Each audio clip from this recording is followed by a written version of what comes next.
Go somewhere else. I can't take this nonsense anymore. How are you going to blame the defense? I got the power. Screw Green Bean. Damn it.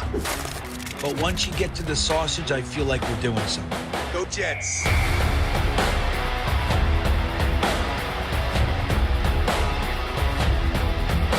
And that's the other part of it, is the people are insanely jealous of this show. This show gets the best of the best, and it does a different way, with positivity. He scores! Ow, my head! No, come on. What would you give up to see a Jets Super Bowl? All of my friends and family. Hit those milk thumbs, boys and girls. Freeze run. Hold on to your underwear, ladies, and stand by, bitches. It's now time for Talkin' Jets with your hosts, Matt, Ryan, and Green Bean. Welcome to Talkin' Jets. My name's Ryan, and I'll be your pilot tonight. I am joined alongside my lovely co-pilots for a brand new year. We're done with the 2024 season. On to 2025. I got my lovely co-pilot, Mr. Green Bean, to my this way. I got my other lovely co-pilot to my other way, Mr. Matt O'Leary. Green Bean, how you doing tonight? Well, Happy New Year to you, Ryan, and to O'Leary, and to everybody else in the chat. We did it. We made it. And now we get to have some fun. The off season is here. I'm in a fantastic mood. I didn't know how much I missed you guys until I saw your fucking faces. Matt, how you doing today? I am doing fantastic. The Jets are back to win their 5th straight offseason championship belt. It is our time to shine, and we got about 6,000 candidates to talk through tonight. We've got so much going on. We did have an interview from one of our own, or one of our former own. Do you want Rex Ryan back? Poll question in the chat. You can just vote yes or no. We'll have a few poll questions throughout the chat. We're going to go over some of these GM and head coaching, not some, all of these GM and head coaching candidates. Give you guys our thoughts. We'll give you our lists for who we would prefer, a top 3-4 list of the GM candidates, top 3-4 list of the head coach candidates, and then also the chat is going to vote on our lists, and we're going to go through it like that. We'll see who we ultimately end up with. Excited to talk to you, boys and girls. Make sure you hit that like button for every 25 likes we get on this video. We are going to pick a t-shirt, hat, mug, pillow, jersey, qualifier for the end of this stream that will win something. And all you got to do is hit that like button. And then if you want to listen, if you're listening after the fact, you want to get on it next week, all you got to do is leave a timestamped comment down below this video, and you're qualified for next week. Boys and girls, we beat the Dolphins. Yeah. Dolphins have a little bit of drama stuff going on with them. Jets decide to cast a massive net for GM and head coach. I don't think I've ever seen so many names. We contemplated letting the chat vote on every single candidate, but there's like 15 names for each position open right now. How we doing? Not going to go well. Jets get a little gift from the Lions beating the Vikings on Sunday Night Football. The Jets stay in the number 7 overall pick. Officially locked in, with the Panthers falling down due to strength of victory, I think, was the second tiebreaker that they needed to split. So the Panthers wind up picking 8th.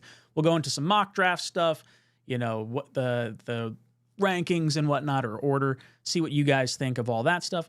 But yeah, I guess let's give our closing thoughts on the season before we move into the head coaching search and anything. Matt, I'll throw it to you first. What were your thoughts on the 2024 season overall? Sucked. It was not fun. Yeah, but you know what? I very much am going to echo that same thing. So let's do it this way. Let's say, give me one positive, just one positive across the board. Because we're a glass half full kind of group. Okay, so we're going to look for a positive, because I think everyone can all agree, major disappointment. It sucked. I'm going to say Will McDonald. Will McDonald being a double-digit sack guy in year 2 and being a damn good football player was something good that happened this year.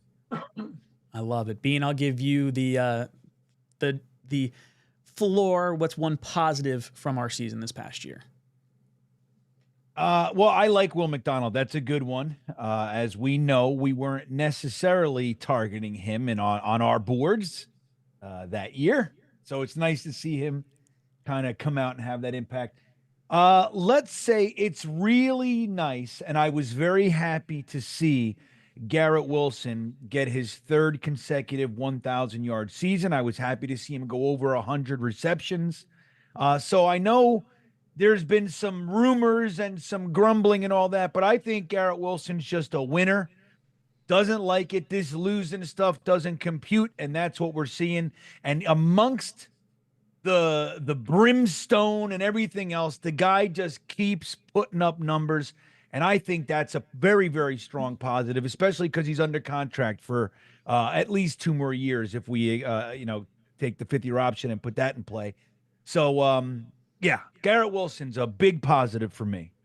I love both of those. And I'm going to stay on the offensive side of the ball. I'm going to say we have found our left tackle of the future in 𝐒𝐿 I'm feeling very, very good about this. This was a player that at the end of last season, I think a lot of us felt like we may not have the opportunity to draft either him or Joe Alt. And we go through the whole offseason process. Then there's the whole Bowers versus Olu debate, which is a whole nother can of worms. I'm sure people will get into it in the chat and whatever, but I very much am happy that we have Olu. We're sitting in a situation where we now have 4/5 of our offensive line kind of locked up. And, I think watching how he played throughout the course of the season, maybe he's got to work a little bit on the run blocking or whatever, but the pass blocking was it was a night and day difference. If Olu started at left tackle instead of Tyron Smith, I think the Jets probably win a few more games earlier in the season. I think you don't have players give up quite so early because of that. Maybe Rodgers doesn't get hurt and there's a little bit more, magic left in him at the beginning part of the season. So overall, while it's still a terrible season, not where we wanted to be in the grand scheme of things, I think there are some positives to pull away. And these 3 players that we highlighted in Will McDonald, 𝐒𝐿, and Garrett Wilson should be Jets for the foreseeable future.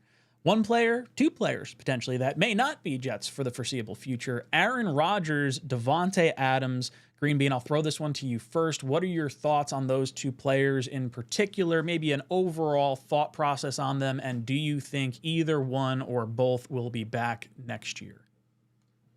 Well, the one thing I will say is that I was like, we hear so much stuff coming out of the Jets. Some of it's crazy. And we go, that sounds ridiculous. Like Saleh locking everybody in the room, taking their cell phones and shit like that. And then you hear some stuff and it sounds like, all right, well, that could be real. And we heard lots of rumblings that Woody has already made his decision on Aaron Rodgers. I was delighted this week, no matter which way it goes, to hear him say, oh, that's going to be the responsibility, the decision of the new people we hire. I'm not, he's here. That's the way to do it. Like, to try to tell people, hey, come on in for an interview and we're gonna change the culture. Oh yeah, by the way, I've made this decision, that decision, and this decision for you before you get here. Like, that's no way to start. And one of the things that kind of rubbed a lot of us, myself included, this last year. So that being all said, I'm happy and hope that that's the truth. That, hey, man, if the new GM and coach go, no, we want Aaron Rodgers, that they will have the opportunity to do that. That said, it's kind of hard to, not knowing who it is, it's hard to predict. I will say Aaron Rodgers is back. And with Aaron Rodgers being back, Davante Adams is going to be back. And they're going to run it back and try to say, hey, we shook it all off. We got it all clicking. 4 touchdown last game. Look at us now, baby. And they're going to say, now we're ready. That's what I think. Matt, what about you? What are your thoughts on the quarterback and wide receiver? I'm going to go the opposite route of Green Bean here. I think the vibes that I was getting from that Miami game was that this is Aaron Rodgers' last game. He takes the ball from the 500 touchdown pass. That one was obvious, but had the ball from Breece Hall. The last touchdown, Davante Adams kept the ball. They walked off the field together again, and I'm like, he might be done here. And I don't think Davante Adams comes back without Aaron Rodgers. I'm not opposed to it. I think Davante was actually pretty good for the Jets this year. But I think if Aaron Rodgers retires, which that's where I'm leaning right now, I think Davante would want to go ring chasing in the twilight of his career. Yeah, I'm on your side, Matt. I do think that Aaron Rodgers gave off vibes that he's done. I think he's tapped out. I think if there were a situation where the Jets said, "Hey, we do want to run it back, like you are our main guy," then maybe there would be some inclination to try and see if he could give it one more go. But I think his body got beat up this year. I think he kind of saw the gauntlet of the New York media, even though he handled it as best he could, I guess. I do like that Woody Johnson said he's going to allow the head coach GM to make that decision on the quarterback. I think that is very important to see. But it did very much feel like, okay, 4 touchdown performance. How much better am I really going to go out? You can spin it. We knocked a division rival out of the playoffs, regardless of what happened in the Bears game. But yeah, I think that did feel like a final game for us. As far as Devontae, I think he did a really great job. I don't think he's going to be back either. I think it's, he'll go ring hunting, whether that's, Buffalo or the Chiefs or, insert any team needing a wide receiver. I could see him going on a lower price deal to try and win that ring one more time. Would love to have him back, but I do think we are cleaning the slate of these two. In the chat, it looks like you guys are voting Aaron Rodgers is going to come back for 2025. 58% of you say yes, 42% say no. Bean, I guess I'll ask you this. If Rodgers comes back, how does that impact either the quarterback room? Let's not change the quarterback room, but how does that impact maybe your approach to the draft, if at all, or your approach to free agency? Like, what is Rodgers' role if he does come back next year? Well, I think it's very much the bridge. If you look at the team, like you just said, we have 4/5 of the offensive line, right? That's pretty good, pretty solid offensive line. You find the right tackle, whether that's in the draft or you go and get a journeyman type at the end of their career, 3-4 years left in their career. Whatever way you do it, you get somebody, finish the offensive line. You still got Garrett Wilson, you still got Devontae Adams. The new coaching staff, I believe, will like Scratchy Malachi Corley more than these guys for whatever reason. He couldn't seem to break into the line. You still have Breece Hall, Braylon Allen, Isaiah Davis. Conklin wants to come back. So we have a team here, and now that they've played together for a year, I think you can very much look at it like not an all-in kind of, trade your draft assets away, for an all-in year, but you can focus on that, piece together some holes, plug some holes and feel like, hey man, while I'm kind of just getting here, I might be able to win some games for a new, a new regime. You don't have to worry about quarterback. You can take a look at Jordan Travis. If you have your room, your quarterback room, you can take a dart in the mid rounds if you want to do that and go another route. But I think it actually affords you a little bit of a breath. And like a lot of people have brought up, it's kind of a mulligan year for a head coach. If he says, okay, well, look, we're not going to be, if we get rid of Aaron Rodgers, we're not really in a position to get that, fix-it quarterback right now. Anybody that you get is more than likely going to be some sort of project or a Kirk Cousins or something ridiculous like on that end. So I think it could make sense. Like, hey, look, we're going to plug some defensive line holes. We're going to get some real focus on the safety position, which we haven't done for real in the last 5-6 years or so. So, and we might actually be able to win some games with this offense playing together for a whole year now. So I don't know. I think it could be, more of a benefit to a new regime to have that year with Aaron Rodgers. Everybody knows it's 1 year. Everybody knows this is it. And we're just going to kind of use this year not to worry about the quarterback position and develop Jordan Travis or otherwise and just go that route. Matt, what about you? What does this team look like if Aaron Rodgers does decide to come back in 25? I think they would be like, all right, you have one more go. Not that they're going to go full 2024 offseason and bring in, the 1 year mercenaries like Tyron Smith and Hassan Reddick and Mike Williams and guys like that. But I think they'll kind of use him as a bridge. Unfortunately, with how this draft is shaping out, the Jets have the 7th pick, and there's really only 2 quarterbacks who I think are going to go in the first round, and they're expected to go 1 and 2, and it's not a very strong quarterback class. So I don't know if they draft someone maybe in the mid rounds, and then it's like, let's see what you have in Jordan Travis and this other guy. But I think you look at it as a chance for a new regime to come in and, have some success in year 1. If everything breaks right, if Rodgers stays healthy, if he plays better next year.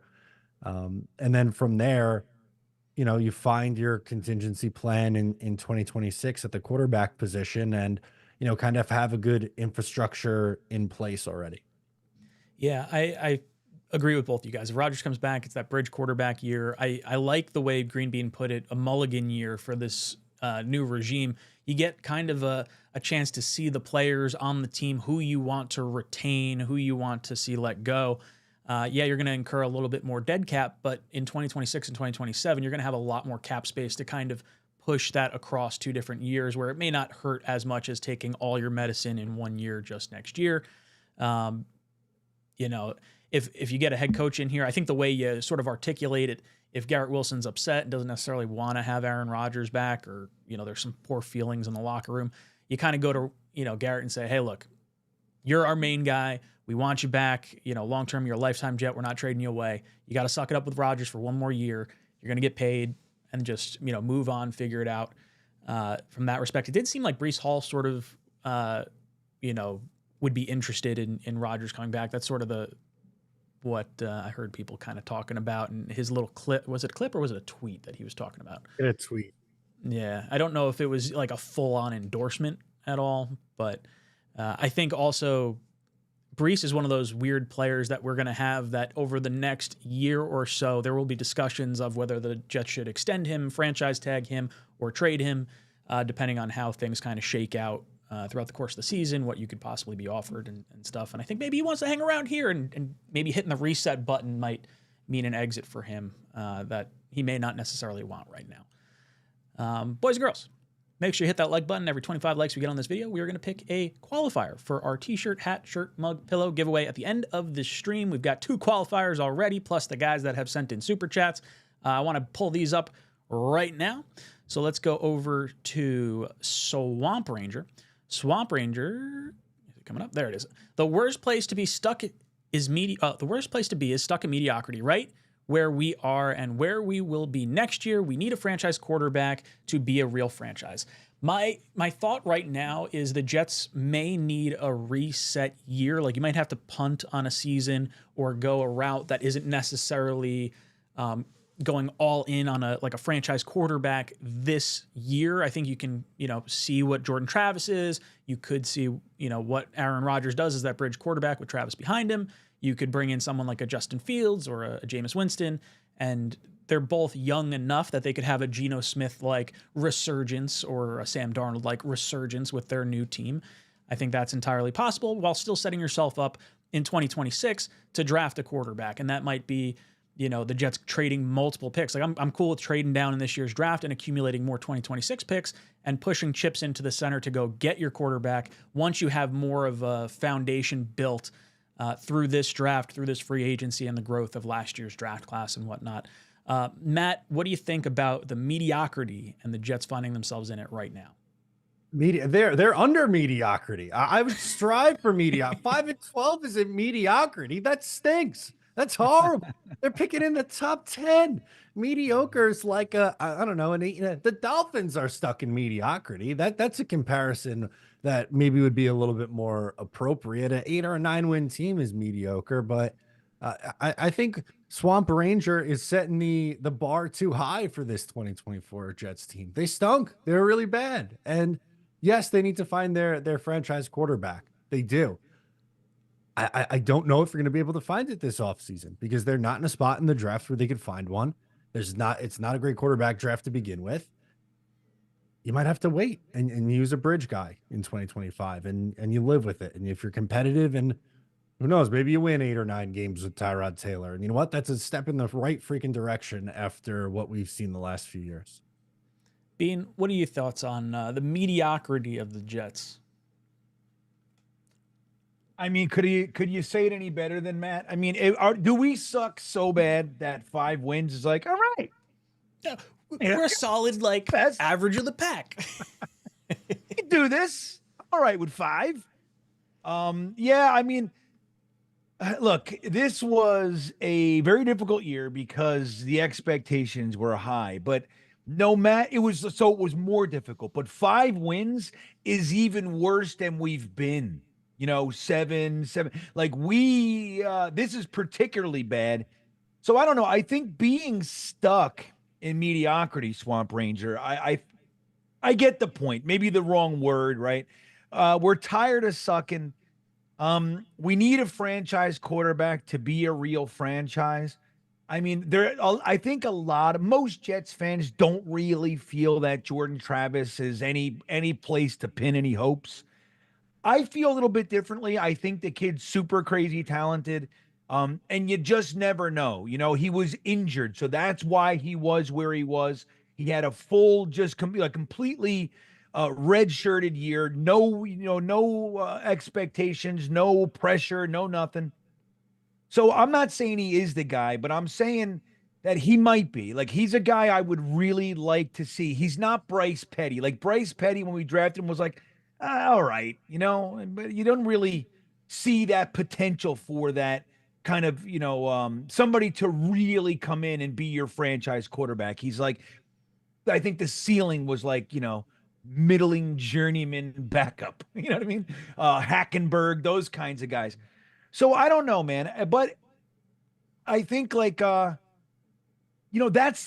think that's one of the arguments that lends itself to the idea. Like, if Aaron Rodgers is willing to restructure this contract, take another pay cut, like, who else? Look around. What else you got? You're going to go with Tyrod Taylor as your starter? I mean, okay.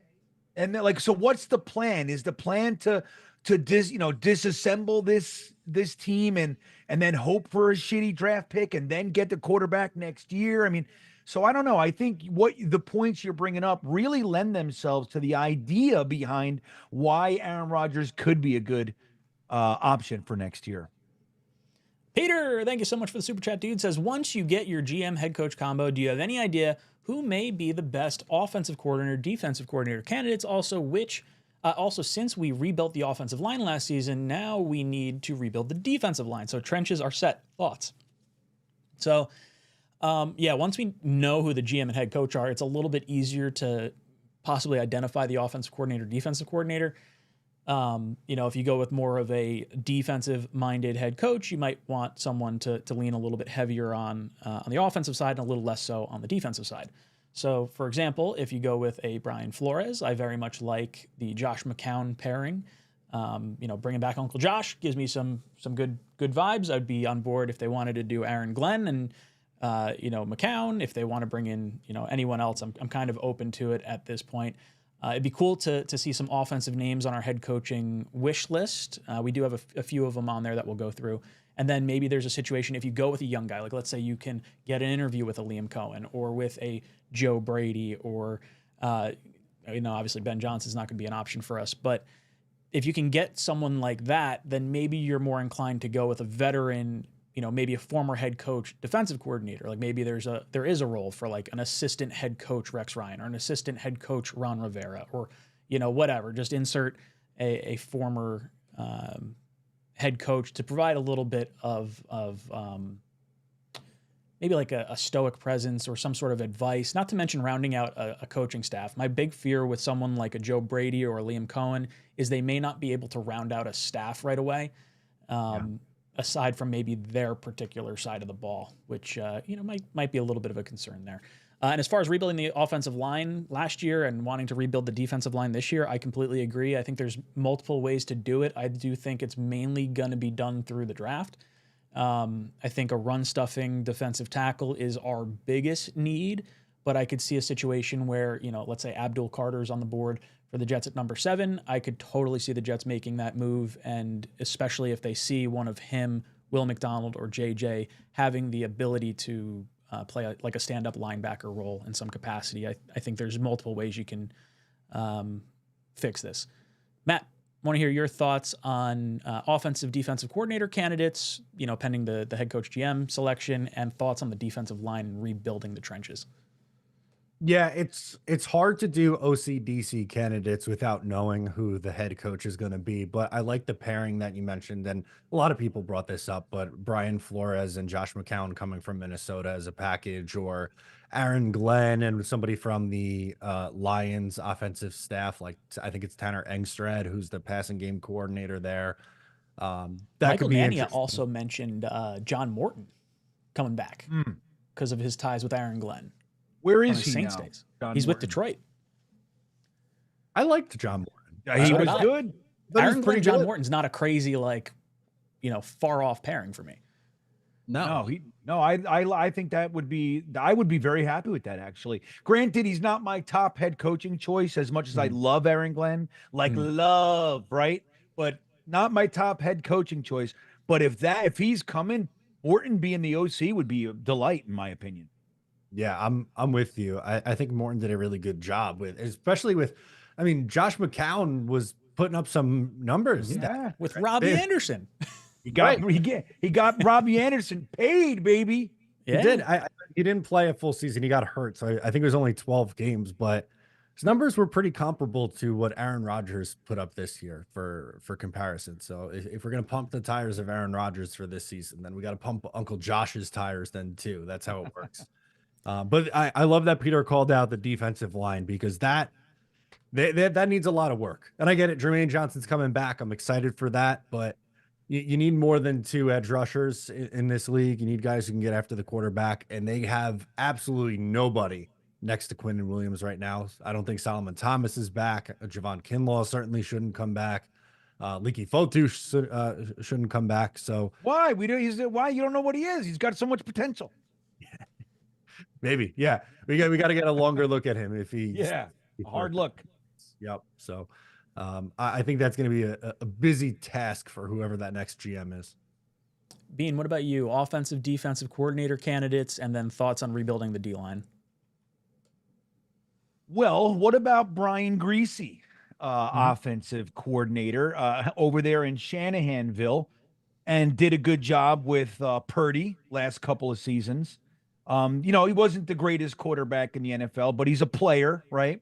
So he knows the position, knows the offense. Again, I like successful offenses, So Shanahan is, granted, this year being decimated by injuries, very disappointing over there. We know what Shanahan is, and we know what his tree is, and we know what, how exciting his offenses are. So, getting somebody from that side of, of the world, granted, we did have Mike LaFleur for a minute, but I thought was unfairly blamed for some things. We needed a scapegoat to put, we needed a head to put on the block, so to speak. So I think that would be could be a good opportunity. We actually are interviewing him for our head coaching job. I think him and McCown are probably getting them in the building to kind of talk offensive philosophy and that sort of stuff, which is good, which is a good idea.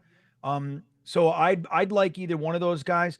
I like some of the coaches on the defensive side of the ball from the Ravens, the linebacker coach over there.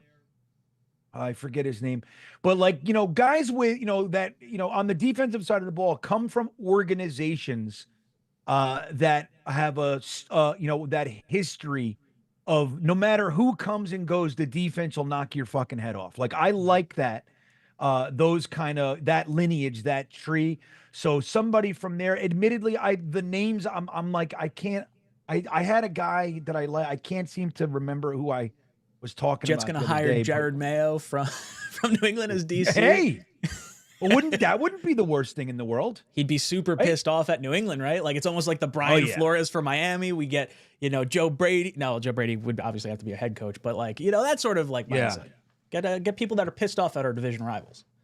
Yeah, a lot of people talk about, hey, let's get this guy for offensive coordinator, and he is an offensive coordinator or defense. You're like, well, you gotta go to the next tier. You gotta so if you're bringing in an Aaron Glenn or any head coach for that matter, you're usually going to be plucking quarterback coaches, wide receivers coaches, linebackers coaches, defensive line coaches. It's like next man up, and you hope that they're going to be able to do something, unless you go to like what you're saying. If we could figure out a way to get Gerard Mayo in here for defensive coordinator, I think that would be exciting.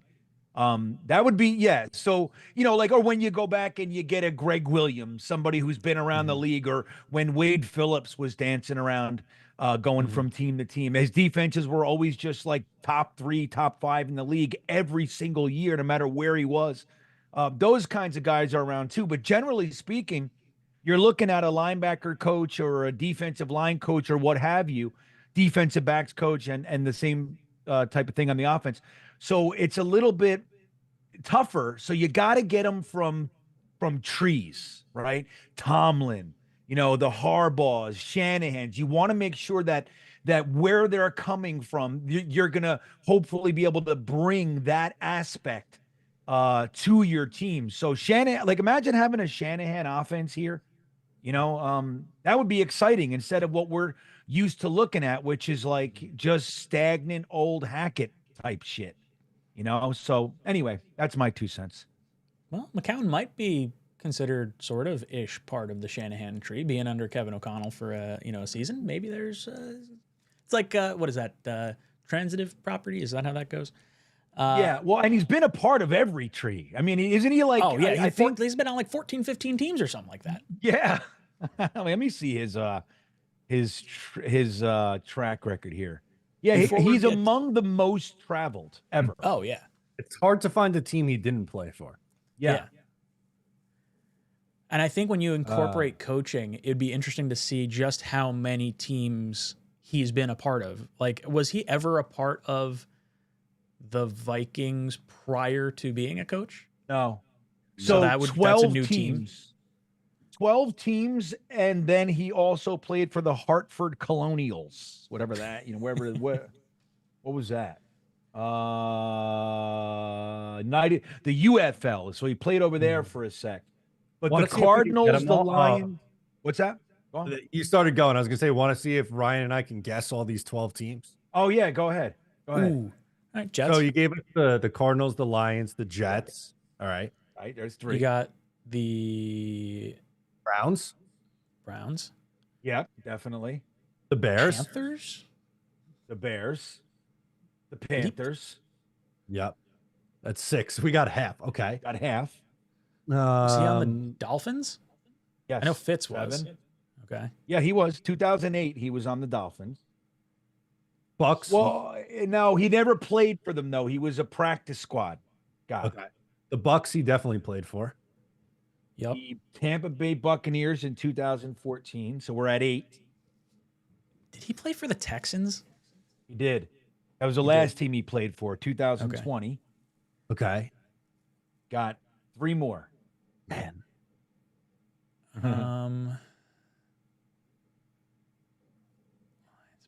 We said Bears, right? Yeah. Did he play for the Titans? No. What about did we say the Saints? Or was that his brother? Yeah, he never played for the Saints. That was his brother then. Cade. We got 3 more. Man. He never played for the Bills. Did he play for the Patriots a year? No. Who do we got left here? Jaguars. Nope. I don't remember. Raiders? Raiders, Ooh, right? So that's a good Raiders, one. you got 2 I forgot more. about that. No,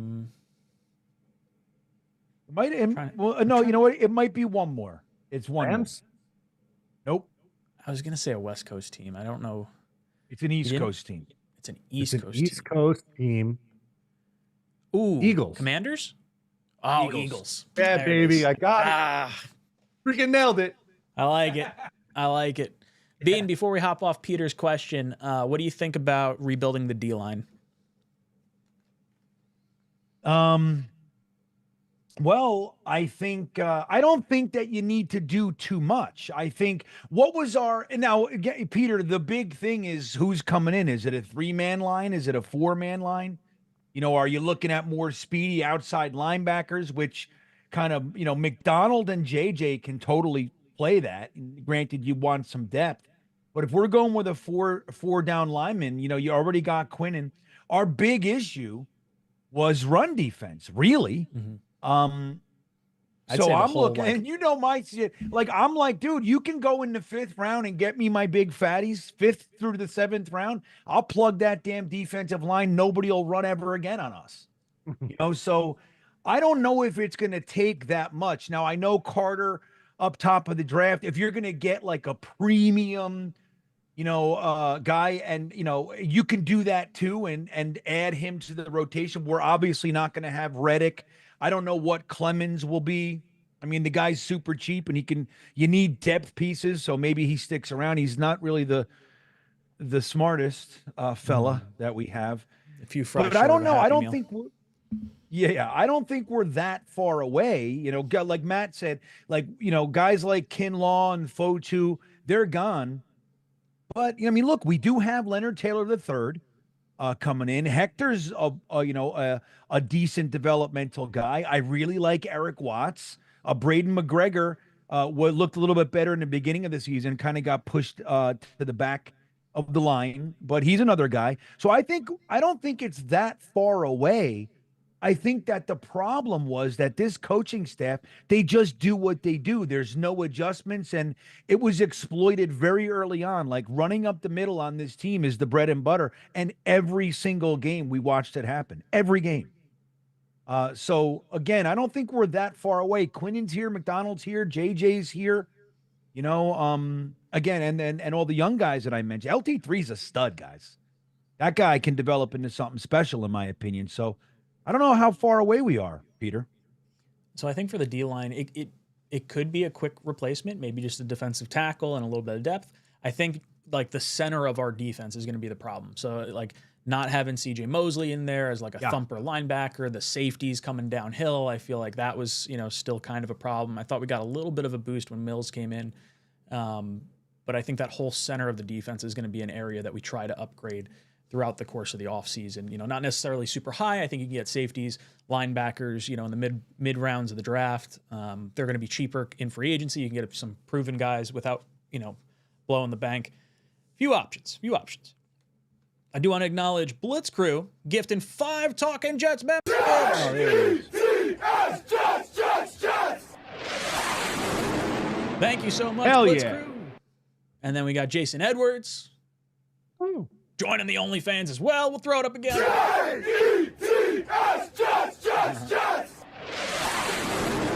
Thank you guys so much for supporting. Blitz Crew comes in with a super chat, says, any thoughts on Quinnen getting his college defensive tackle partner, Mathis, on this team? Have you guys gotten to the point where you have a backup team to support? Yeah, I mean, I'm going to pull for, I think I want to pull for the Vikings first and foremost, just because Sam's over there. The Lions would be the other team. Like, I know they're, counterproductive because of the 2 teams in the same division, but those are the 2 teams I would like to see one of them win the Super Bowl. I don't know if I necessarily want Sam to win it because it makes me feel a little sadder that he's not here. I hate it. I want Sam to lose first game in the playoffs with 0 touchdowns. That's just 100 interceptions, that kind of thing. Right. 3 interceptions, 0 touchdowns, 111 yards, 49.6 QBR. That's what I want to see. I don't know where you guys come from. I love Sammy. No. They did nothing wrong for us. Like, it's not like, Zach throwing people under the bus or whatever. Like Sam did, he treated us right, and we, broke ties, not in a bad way. I think it was an acceptable, split at that particular point in time. Right. It doesn't matter. Like you're correct. And and if that's what I was basing my feelings on, then you're right. But it's not that. It's what it enables the national everybody to say. Yes, fair. Yeah. I'm tired of everybody's sticks in our ribs. Yeah. It's the point and laugh at the Jets show. Exactly. And I'm sick of it. Get ready. We're getting Rex Ryan as our head coach, so it's going to happen. Matt, your thoughts on, what am I going to say? What backup team that you're supporting? Lions. Yeah. And the reason for that is because if the Detroit fucking Lions can win a Super Bowl, the New York Jets can win a Super Bowl. That team stunk forever. They were horrible pretty much my whole life until the last 2.5 years. Gives me hope. That's why I'll be pulling for the Detroit Lions.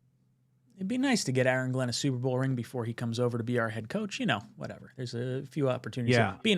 Are you in agreement? It's the Lions? Yeah, I'm probably there, but just going back to the Vikings thing, I would love to see like Flores's defense, like lights out, but Sam, they just can't put up a point. And they, that's how they would, but Flores, and then we go get him and he's our guy shutting it. That's what I want to see. But yeah, I'd have to say I'm usually, I mean, I don't know. Maybe I like to root for AFC, but I can't stand the Chiefs, and the Patriots kind of ruined that over the years. So I got to say, I think I'm probably in the same pocket as Matt. They're a long, tortured fan base, right? So, and they're not douchebags. Like I have a couple Lions guys that check into the live streams for the last, like they come in regularly, they say hi, good luck, and then they bounce. So I don't know. They've never really bothered me all that much. There's not so much like kind of ability to poke. Like who's over there that's going to make it about the Jets? Nobody, right? So I say, let's go Lions. Ooh. Now go on to, sorry, I'm just doing something over here. And little buttons are popping up all over the place. Bearded V-tier says, huge positive, Jamie Sherwood. That's another one. Very good one. Yeah.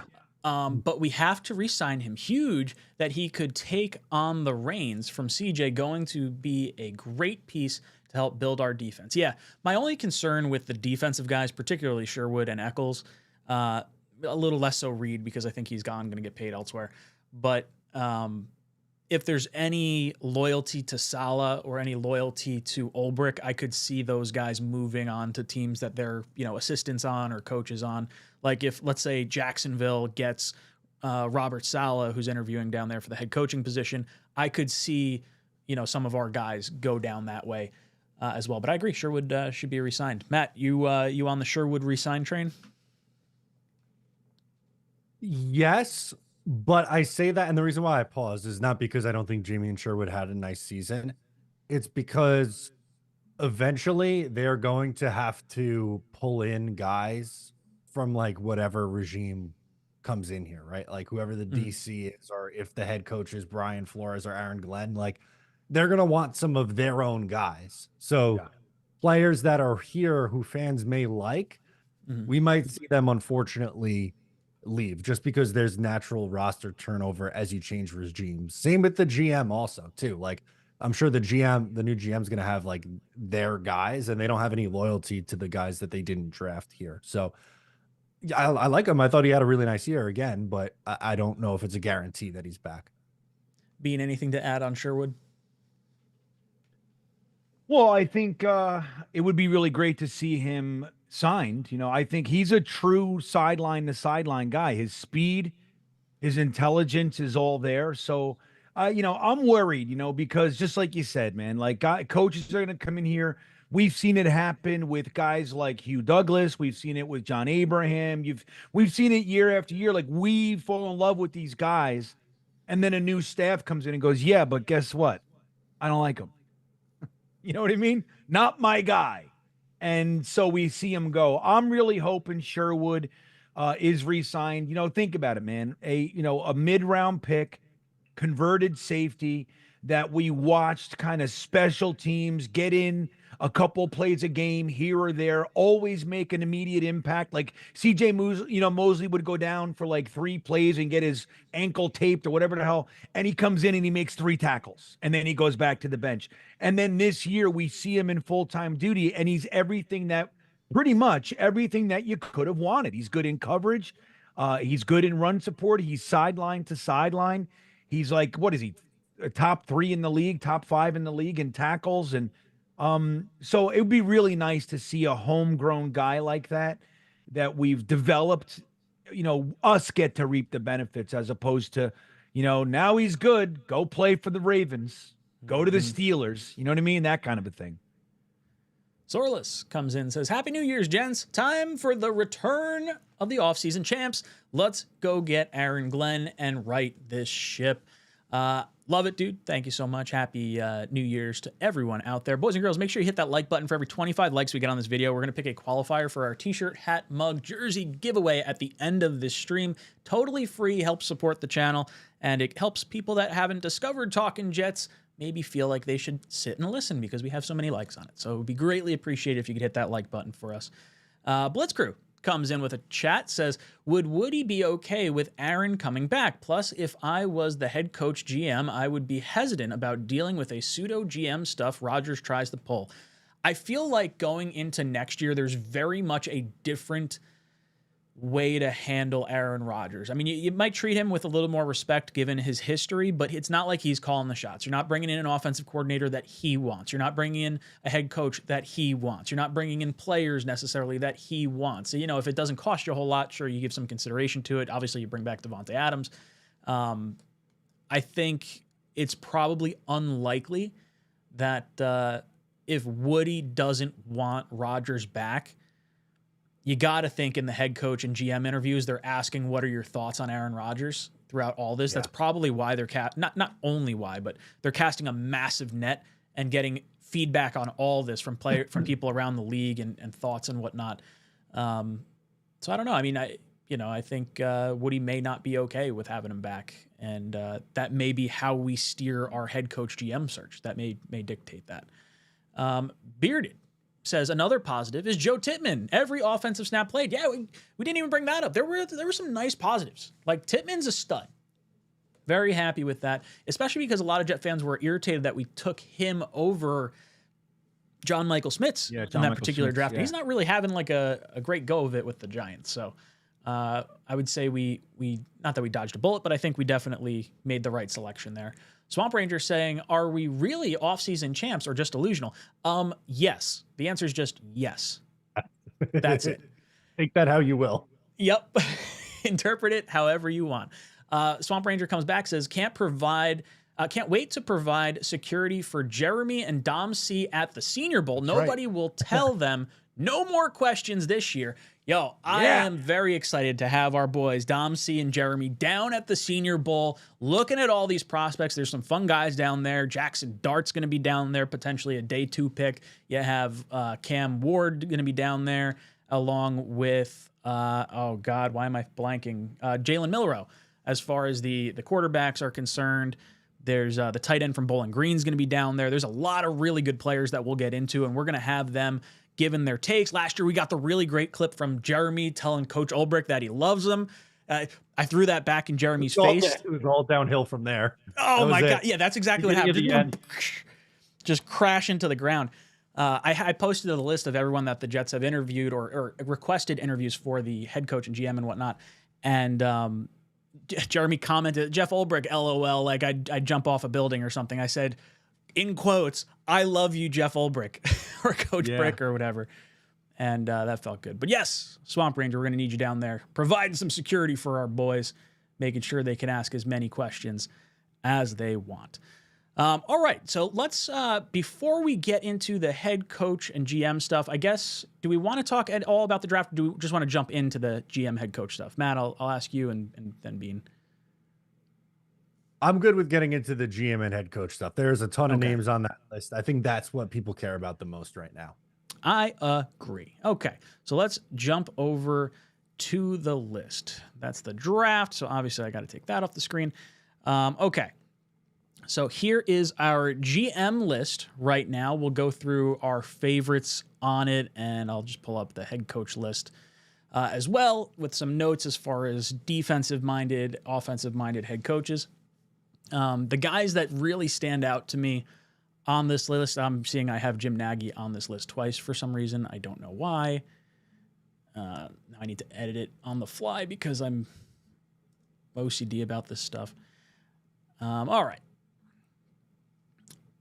And now I feel like I'm probably missing something, but that's okay. Very much like the wide net that we're casting. I think a lot of this has to do with the Jets maybe being perceived as a laughingstock, and if one particular person says, oh no, I don't want the Jets job, it's like, all right, well, we cast a huge net anyway. It's not like we were depending or putting all our eggs in the one basket of only Mike Vrabel, because just like we saw, potentially using us to knock Jared Mayo out of New England, they interviewed 2 minority head coaches the very next day. It seems sure as shit likely that they're going to be offering him a job, pretty quickly. Now, they are going to interview Ben Johnson as well, but we'll see. I like the names that are on this list, particularly the guys towards the top of this list: Borgonzi, Greenberg, Dimitroff, and Nagy, and even John Eric Sullivan from the Packers. Definitely a fan of the network casting. Matt, I'll ask your thoughts on the GM list, then we'll get some thoughts on the head coaching list, and we'll give you guys our rankings and whatnot. So, Matt, your thoughts on the GM list so far? Yeah, I think it's an interesting list. I mean, there's tons of names on here. I'm going to save who my favorites are for when we pull up our own list. But what I do like is there's a mix of guys who are ready to take that next step. Example, Borgonzi and Greenberg at the top, and former GMs in Dimitroff and Robinson and Farmer and guys like that. So they're going at it from both angles, which I think is really enticing. And I don't know about you guys, and maybe I'm in the minority here, but I don't know if I really view like Louis Riddick or Jim Nagy as serious candidates. Like, that felt like it came out of left field to me. I feel like Louis Riddick is probably more of an outside the box type swing, just kind of see how it goes. Jim Nagy, I do think, while unlikely that we hire him as a GM, I think his connections to players at the Senior Bowl, coaches, GMs, teams from around the league, I think that like picking the brain is very, very valuable to that. So while it's not necessarily for the job that we're interviewing for, I think there's some valuable information. And I feel like the head coaches that we've interviewed similarly have, traits like that as well. Bean, what about your thoughts on the GM list so far, without saying, who your favorites are, because we'll go into that. Yeah. I agree. I think, like Riddick, and then, I mean, it was after the interview that he was talking shit on Twitter to Jets fans, right? Wasn't that after the interview?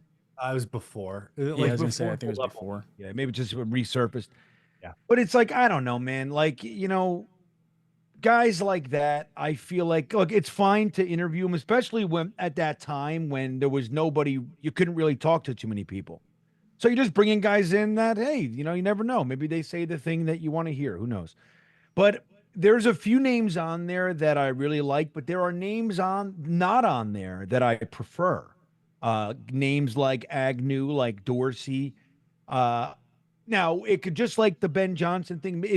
Don't forget it. It's not just who we want. We might have, been told by certain people, like, look, they don't have any interest in that job. Now there's not a lot of GM openings. So that's good. I mean, what is it? Us and now the Titans. Who else? Is that it? That's it. That's it. So if somebody wants to be a GM, and look, Woody gave Joe Douglas 6 years. He gave Mike McCagnon 5 drafts before that. Granted, it was Christopher Johnson as well. It was like, the little bleed over, but it's not like we bring a GM in here. There was the 2 years with Idzik, but that was just at the end of the Rec 6. So, I mean, generally speaking, they get time here. So it's not a terrible job. The only real concern is whether or not Woody's going to tell you that, hey, dude, my 17-year-old son thinks otherwise, and we're going to go with him. We're going to go with his big move, So, but I think the list is pretty solid. There are some names on there that I'd feel pretty good about, but not a lot of them that I wanted, quite frankly. I see Flight Right in here. It says, great show, guys. Flight Right. Hey. Thank you. You're all right. Moving on to the head coach side of things. Nice mix here. Obviously, the pretty evenly split between offensive coaches, defensive coaches. We did get Darren Rizzi in here. As far as an interview request, he's the interim head coach for the New Orleans Saints. He's a special teams guy with a little bit more of a defensive background. as well. That's why he's got the little star on his name. We get a little mix of new, fresh blood that would be promoted into them, into what was I going to say? The like elevated statuses, and then a mix of former head coaching candidates as well. So I like the net that they're casting. I agree with how Bean said it earlier. Josh McCown, Brian Griese, probably seen more as offensive coordinator candidates than maybe a head coaching candidate, but getting them in here, maybe fluffing their feathers a little bit, like, hey, look, we think very highly of you. If we go with you at some point, you might be elevated in the future to a head coaching role within this organization because of how we think about you. So Green Bean, I'll throw this to you. What are your thoughts overall on the head coaching list that the Jets have kind of put out there for interviews? I mean, outside of names like Ben Johnson and maybe, there's a certain contingent like Cliff Kingsbury could be a valid guy to consider. I think it's a pretty nice list. I mean, pretty much everybody is on there, right? Whether you're Vrabel, Flores, Aaron Glenn, Rex is in there, you got the Joe Brady's of the world, I know a lot of people don't like Matt Nagy, but again, dude, former head coach, offensive mind, winning record as a head coach, 2 out of 4 playoff years. I mean, there's a lot of boxes that get checked. Not really the one that we'd be all excited about per se, but I think it's a pretty good list. And there's a lot of names. You can't bring in everybody, right? So there are some guys, but there are also some names on there that if that's who they pick, I'm going to be very upset. And I'm staring right at one right now, and I don't want them.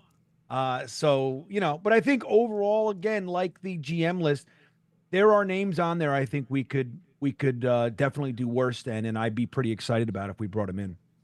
Matt, your thoughts on the head coaches that the Jets have kind of brought in, and your thoughts on the list overall? Yeah, it's another long one for the New York Jets. I think there's a handful from both the offensive side and defensive side that you could sell yourself on, which is a good thing. For me, I think, and we'll get into the more specifics, but I think the defensive guys jump out to me a little bit more than some of the offensive guys. And I kind of wish that they dug in their bag a little bit more on the offensive side of the ball. And maybe it's just because there's not mutual interest there. Like with Ben Johnson, I know I got asked a lot about Todd Monken, why he's not on this list. And I kind of wonder if it's the same thing. Maybe he's not interested after getting passed up in 2019, which is unfortunate, but I get it. But again, I like that they're going the wide net route and talking to a lot of different guys, and just hopefully they land on a good one, because there's some names on this list that get real rough pretty quick. Mark from New Jersey drops in a $2 super chat. I didn't see a chat with it, but thank you all the same. Sam Aiken asks, can you name 10 to 15 players that will not be here next season? We'll do it kind of as a group. I would say we named a few in Kinlaw and Solomon Thomas, Leaky Fotu, Tyron Smith. I don't think Aaron Rodgers or Devontae are going to be here. Clemens. Bean had brought up maybe keeping him for depth. I think I'm probably somewhere in the middle. I'm fine if they want to cut him as well. Reed's going to be gone. CJ Mosley, I think, is going to be gone. I don't know. What do you think happens with Zuerlein? You think Zuerlein sticks around for a year? No, he's done. Think so? Yep, yeah. I think he's gone. Who else? Tyron Smith, did we say? Yeah, I said Tyron. Yeah. I mean, maybe, Eccles is up in the air. Sherwood's up in the air. Moses is up in the air. Like there's guys that, we want back that may not come back. Lazard is probably gone, realistically. Wes Schweitzer's gone. Maybe the two, Carter Warren and Max Mitchell. I mean, look, there's a lot to be argued that our offensive line coaches are dog shit. You look at guys like Becton and Chuma Edoga going elsewhere. They're playing fine. And we haven't really, outside of Tippmann, we haven't really seen somebody. I mean, I don't know if you can call it developed. He did have his issues and they fixed it, so maybe. But outside of him, there hasn't really been much to look at with our offensive line. We drafted him, we've been bringing him in, and everybody seems to struggle. So I want maybe to push these guys back a little bit on that. Not fully, but a little pushback, because I think the run game is definitely where we lacked a lot.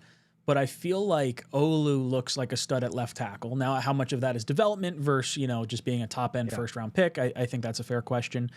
John Simpson had himself a career year. Tittman looks, like a stud at center. AVT, is still ranked highly amongst guards.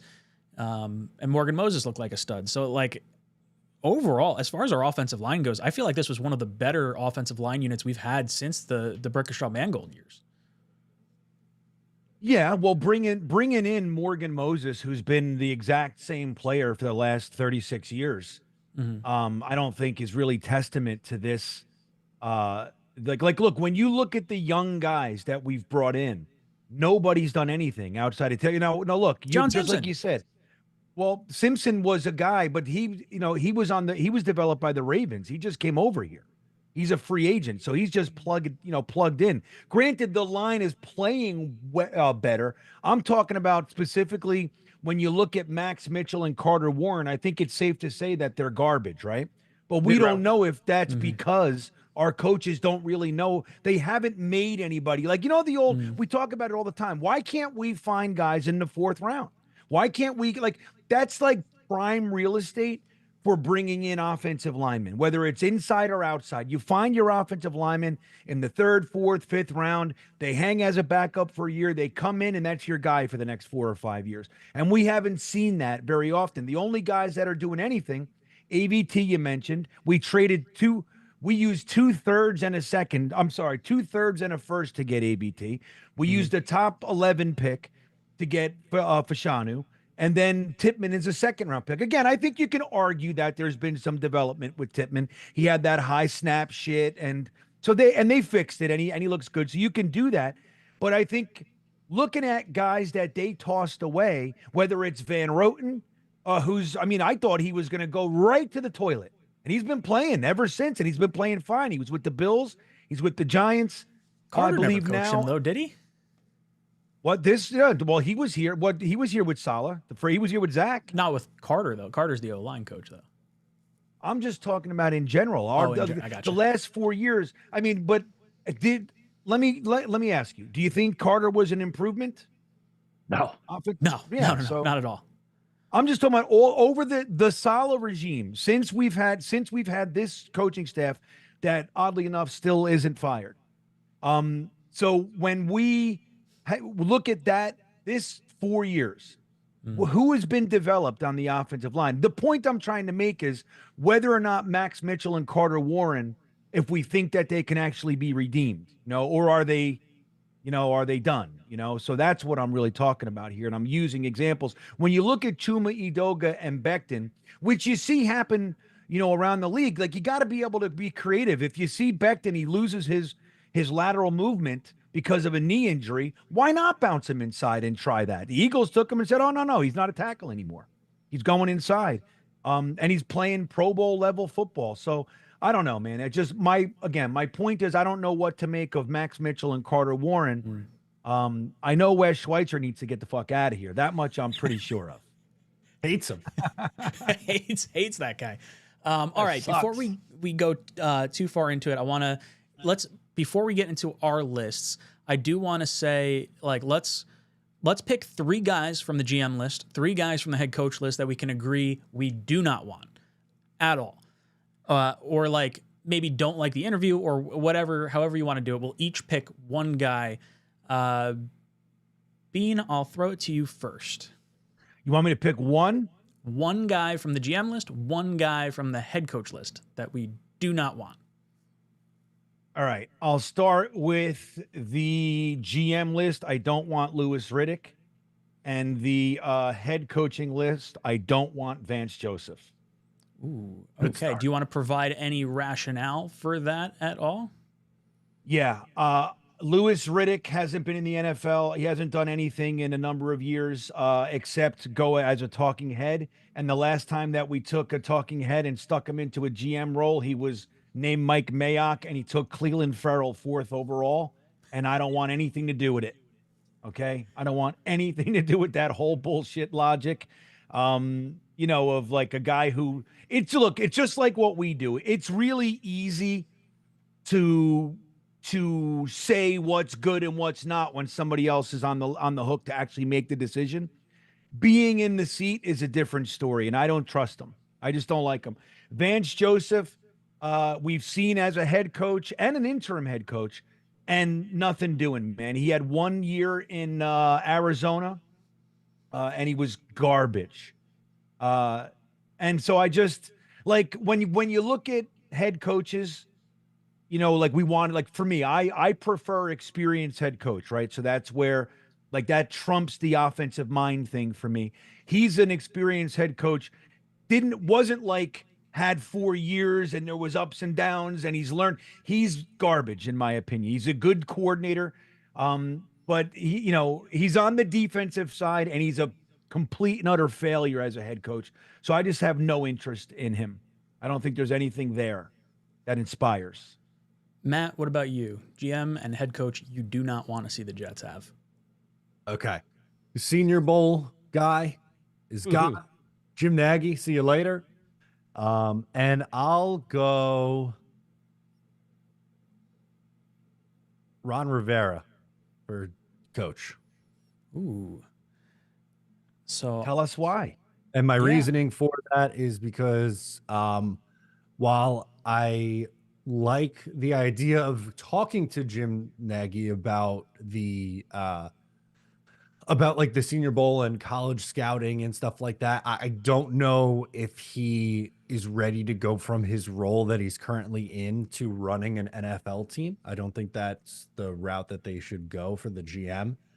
And for Ron Rivera, I thought his stint in Washington was extremely disappointing. He's a defensive guy. The defense was the worst in the NFL the last year that he was there and could not develop any of their talent. He did have GM control his first year and made some questionable decisions, I thought, in the NFL draft and just overall. And I just didn't like his usage of guys. Great example, Emmanuel Forbes, they use as a first-round pick. He's a zone guy in college, and then they have him playing man, and he stinks, and then they can't figure out why he's not playing well, and then they cut him loose. Like, he doesn't do it for me. I get it. He went to a Super Bowl 10 years ago. I'm kind of over the guys who've had their success a decade plus ago. All right. I'm surprised one name didn't pop up, but I'm not gonna say the name I thought. I'm gonna go with a name that I don't particularly want, and for no other reason. Ray Farmer, Rams executive, former GM, but he was with the Chiefs before they got good. He was with the Browns before they got good, and then he goes over to the Rams when they're already good. Maybe he had some input into some of their later round picks or something. I don't really know that. That far down into it, but I would say I don't particularly want to go with him. And then, sorry, Coach Ulbrich, but I don't particularly want to interview you. And I think it's more of a nice thing to say that we're going to interview you. And I don't think he's got any shot to actually have a chance to become the Jets' next head coach based on what we've seen this year. All right, before we hop into our lists, I am going to throw it to Matt for a quick ad read. Did you get another novelty mug this Christmas or holiday season instead of the Chubbies you really wanted? Yeah, we've all been there. I was there even, but it's not too late to treat yourself to what you truly deserve this year. Chubbies has everything you need to turn your wardrobe and your life around. Big promises. Start with the Everwear pants, designed for every occasion. Whether you're heading to the office or just kicking back on a lazy football Sunday, note that these Everywhere pants are spelled everywhere, W-E-A-R, just so you, the listener, gets just how clever that is. Everywhere pants. Damn, that's good stuff.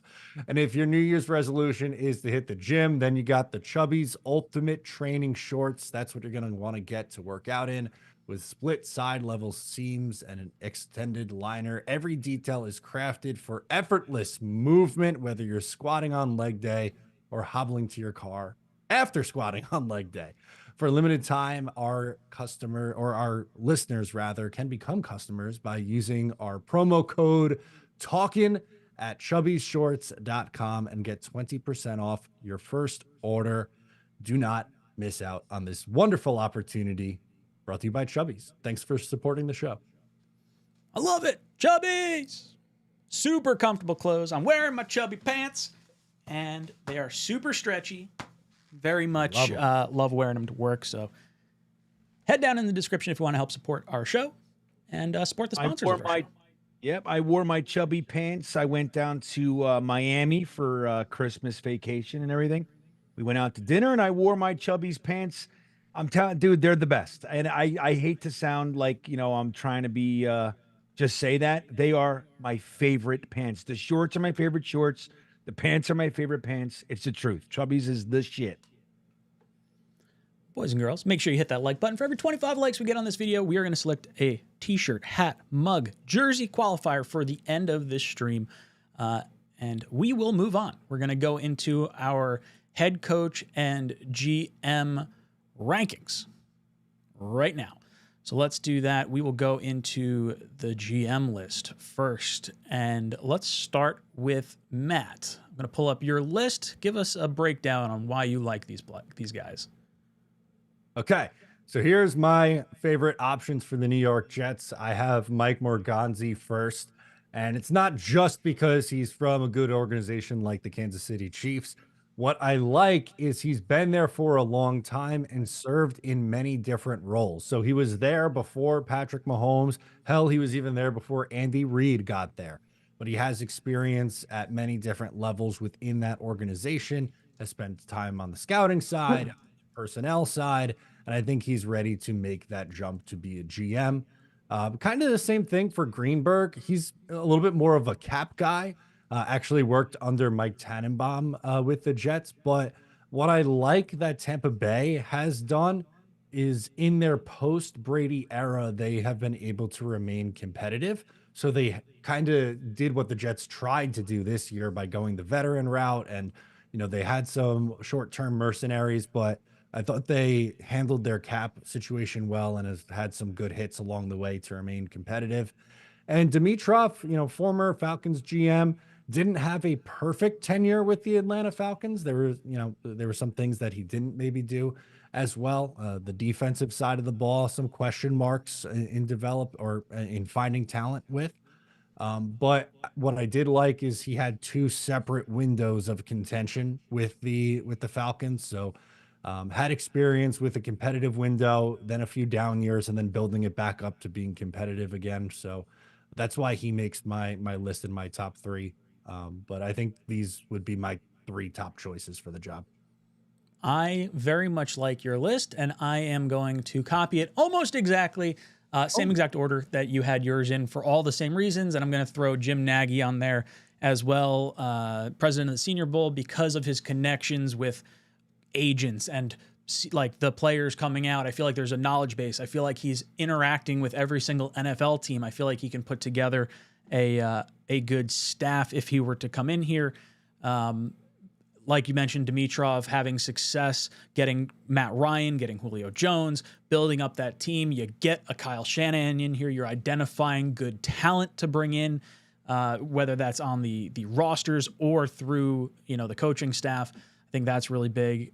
And then Mike Greenberg, same rationale with, you get Tom Brady down there. You have some success after that, getting Baker Mayfield in and making everything worth. They're signing guys, Chris Godwin, Mike Evans, like lifetime Buccaneers. That's something I would like to see brought in for the Jets. I want to retain our own rather than going out and paying massive money to other franchises, players that underperform here. And then Morganzi, longevity with the Chiefs, been through just the whole, was it 16 years, I think? Just a very long time to be with a good organization under Andy Reid. You got to think he's picked up on a few things while he was there. Some solid drafts by the Chiefs as well. Green Bean, your list. Let's see. Boom. See what I said. Looks oddly Oh, that familiar. looks like mine. And And mine. Look at this. We're on the same page. Yeah. Well, I'll add a little humor to it, too. Berganzi, you know, and Matt was talking about it. In particular, he's really only been with the Chiefs, really. He's been there since before they were good. He helped build the team that you now are annoyed with. You know, he was integral in all the bringing Andy Reid, you know, and he was part of the brain trust that brought Andy Reid in. You know, so just all that stuff. Like, he's a part of an organization that used to suck, and is now, you know, kind of the cream of the crop.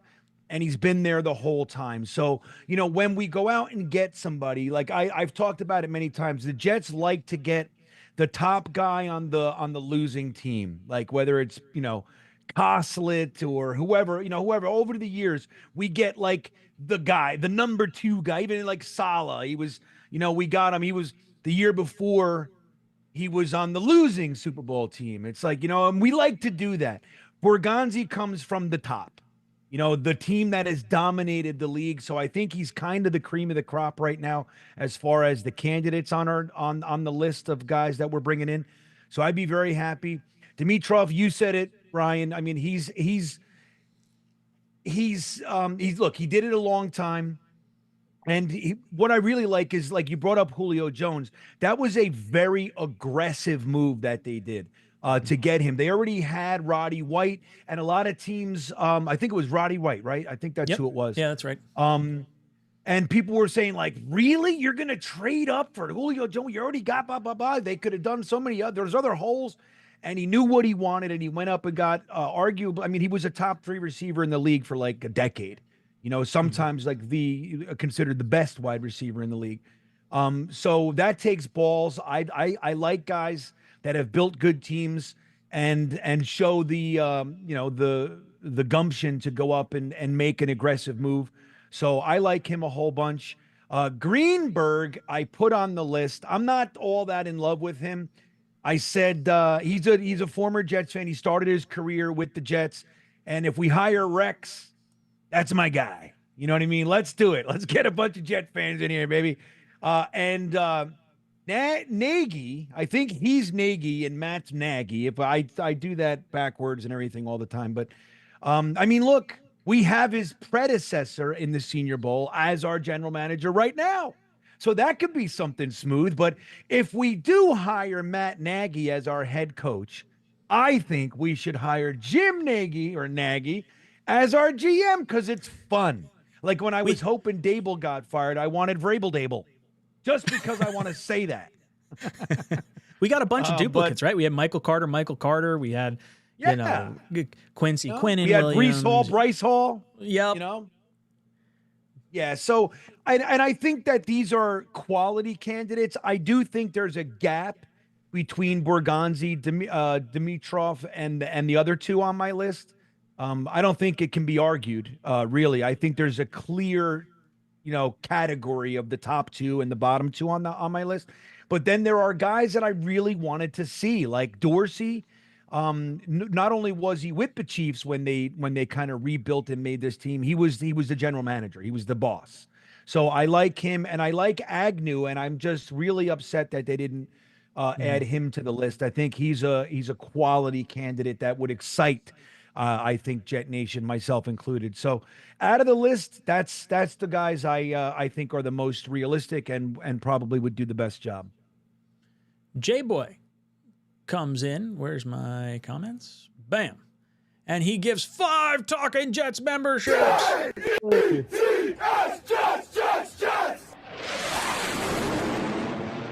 Woo! Thank you guys so much. Thank you, J-Boy, for donating those memberships.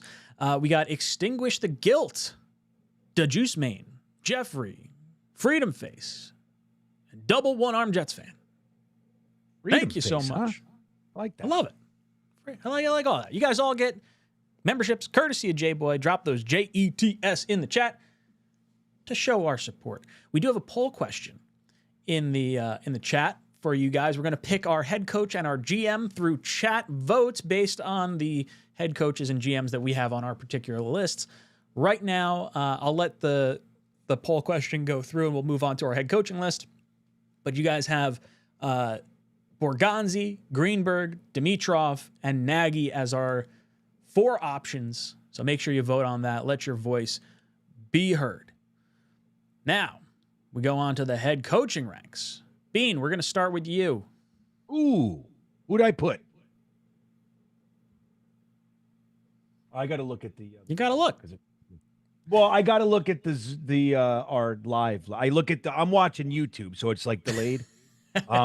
So I can stay with the chat. Let's see what I got. Yeah, Mike Vrabel. I put on when I sent it to you. I put right next to it. It's a pipe dream.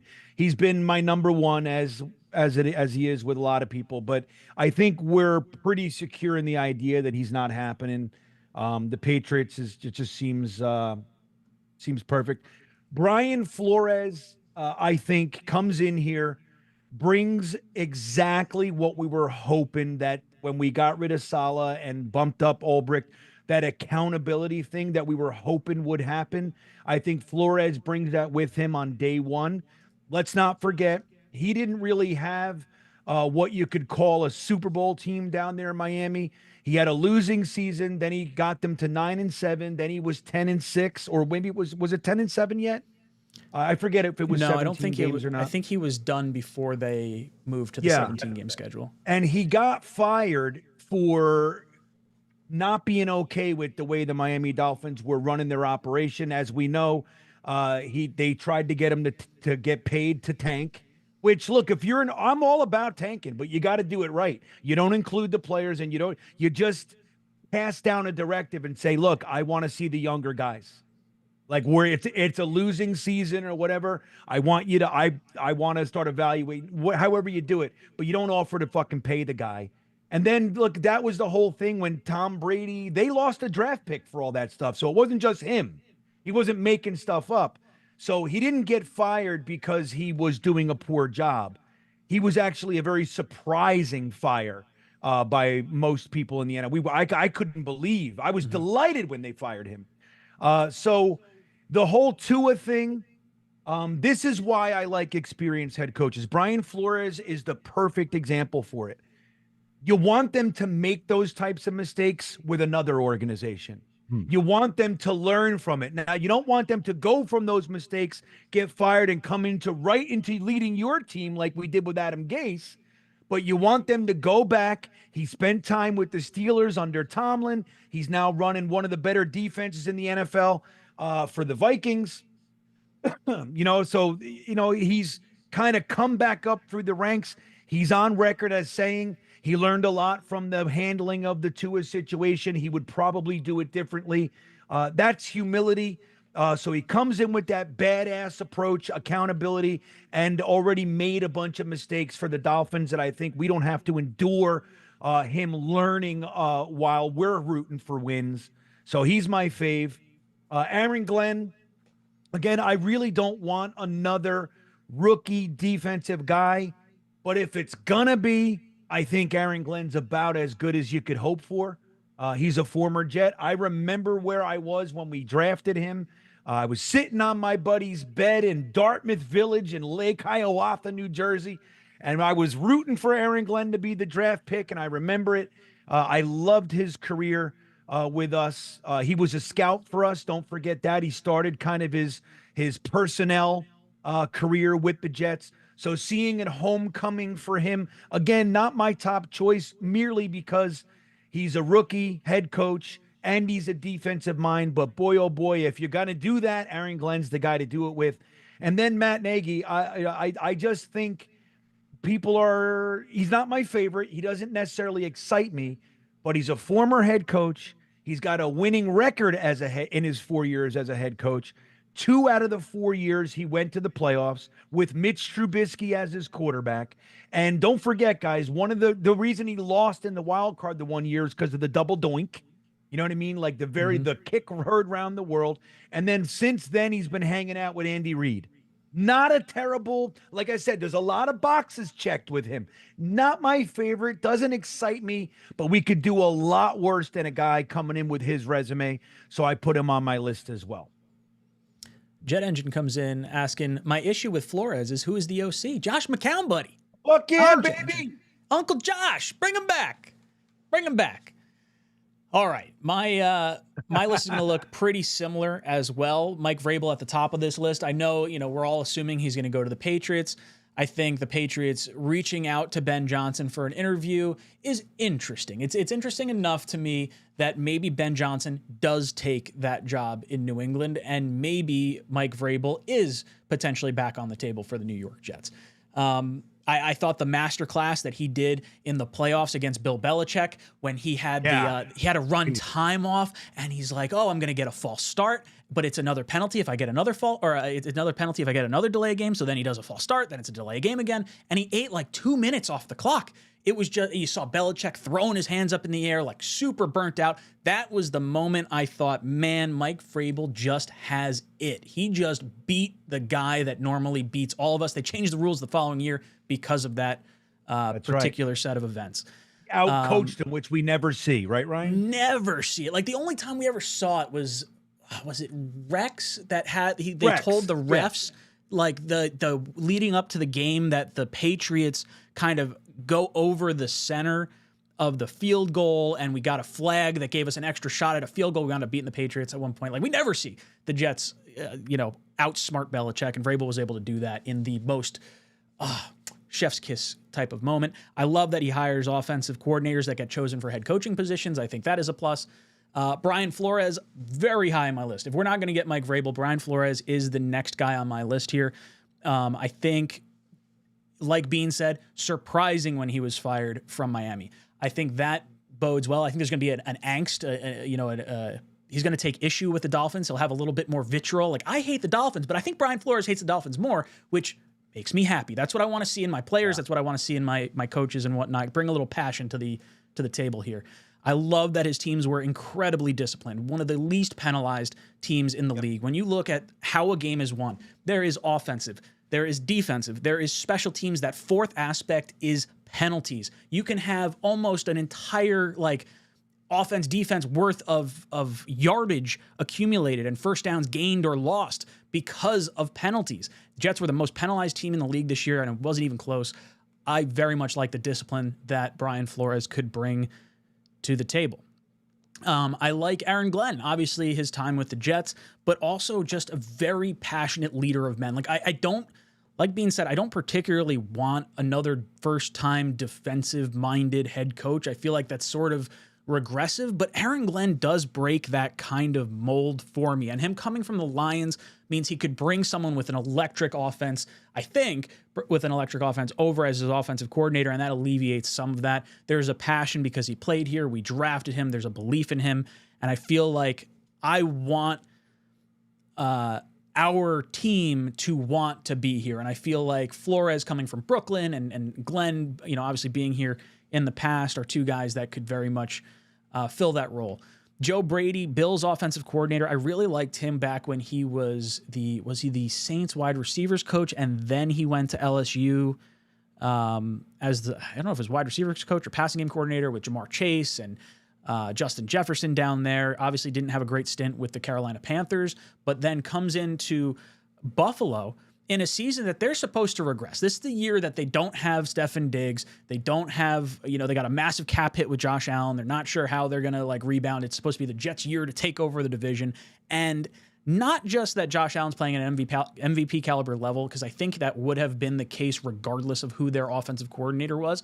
I think the benefit is seeing how that running game took off and watching Cook have a zillion touchdowns this year. The Jets struggled with the offensive run game side of the ball, and Brees and Allen and Isaiah Davis, I think, would benefit greatly from Joe Brady and how he schemes guys open. He's getting more out of the talent than I think people thought was on that Bills team with Josh Allen. So that's sort of how I round out my top 4 head coaches. Matt, let's hear you. Me and Ryan have the same list, and there's a lot of rollover here, but I'm going to give my reasoning to why these are my top guys. I'm going to hold out hope until it's officially over for Mike Vrabel. And I hate what the Patriots do. Did you see what they did today with their BS Rooney Rule interviews? Byron Leftwich and Pep Hamilton? Come on. What is Pep always gets interviewed.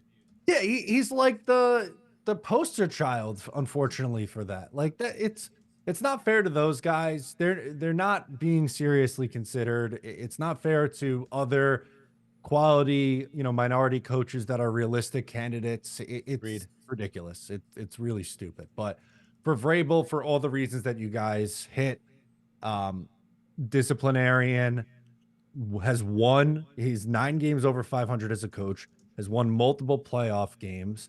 I think he got a really shitty deal at the end of his tenure in Tennessee. They traded away AJ Brown. He was beefing with the general manager. And I just think he's a really smart head football coach. And a lot of that, not a lot, but I feel like the chat split on Brian Flores. And I don't understand the, another failed Dolphins coach. I think he overachieved each of the 3 years that he was there. If you remember his first year, that was the tank for Tua year. Everyone said that season leading up to it was they're going to go 0-16. It's a disgrace what they're doing. They're tearing down this roster, and they won 5 games. I know 5-11 is nothing to, write home about, but that team was supposed to be garbage #1 overall pick, and they weren't that. And then they won 9 and 10 games.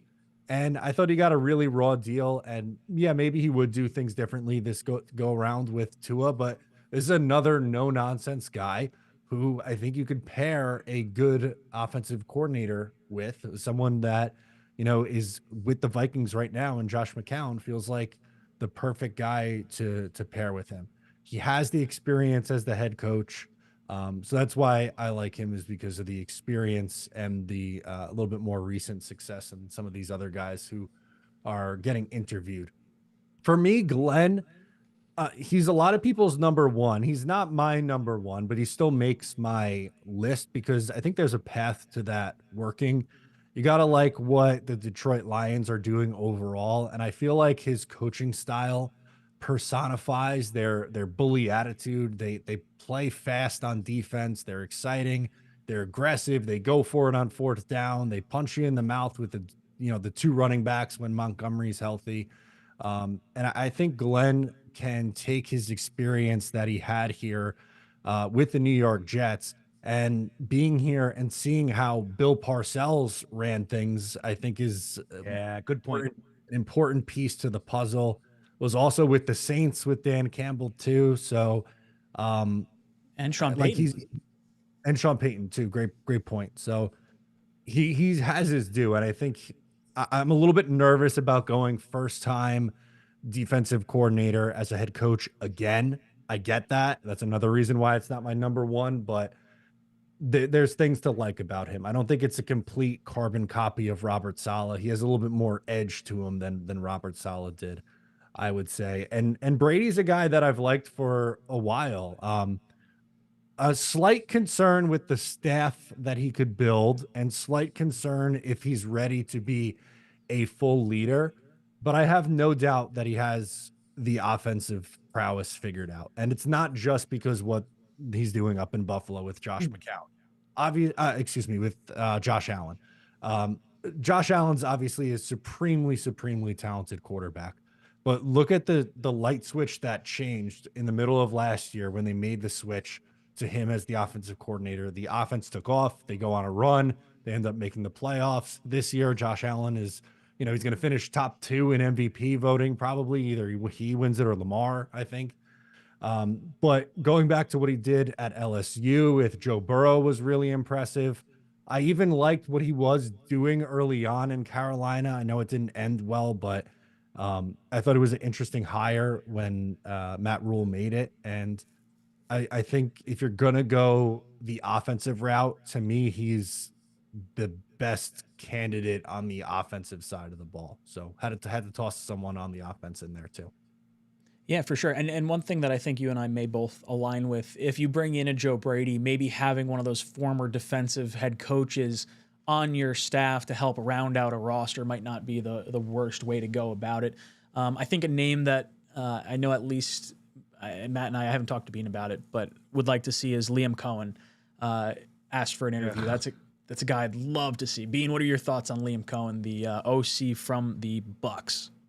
I think a guy who's been an offensive coordinator for one season on a team that isn't dominating the NFL is complete and utter trash. Baker Mayfield know has the what- most touchdowns across the last 2 years, by the way. Yeah, dude. I mean, again, the guy's been an offensive coordinator for fucking 5 minutes. He's never been an offensive coordinator for more than one full season. I don't get it. You know what I mean? Like, you want to talk about bringing in a guy that's going to be like, wait, what? Oh, I never did that before. Clock management. Oh shit. Like that. I don't want to see it. I cannot stomach bringing in a guy who like a flash in the pan.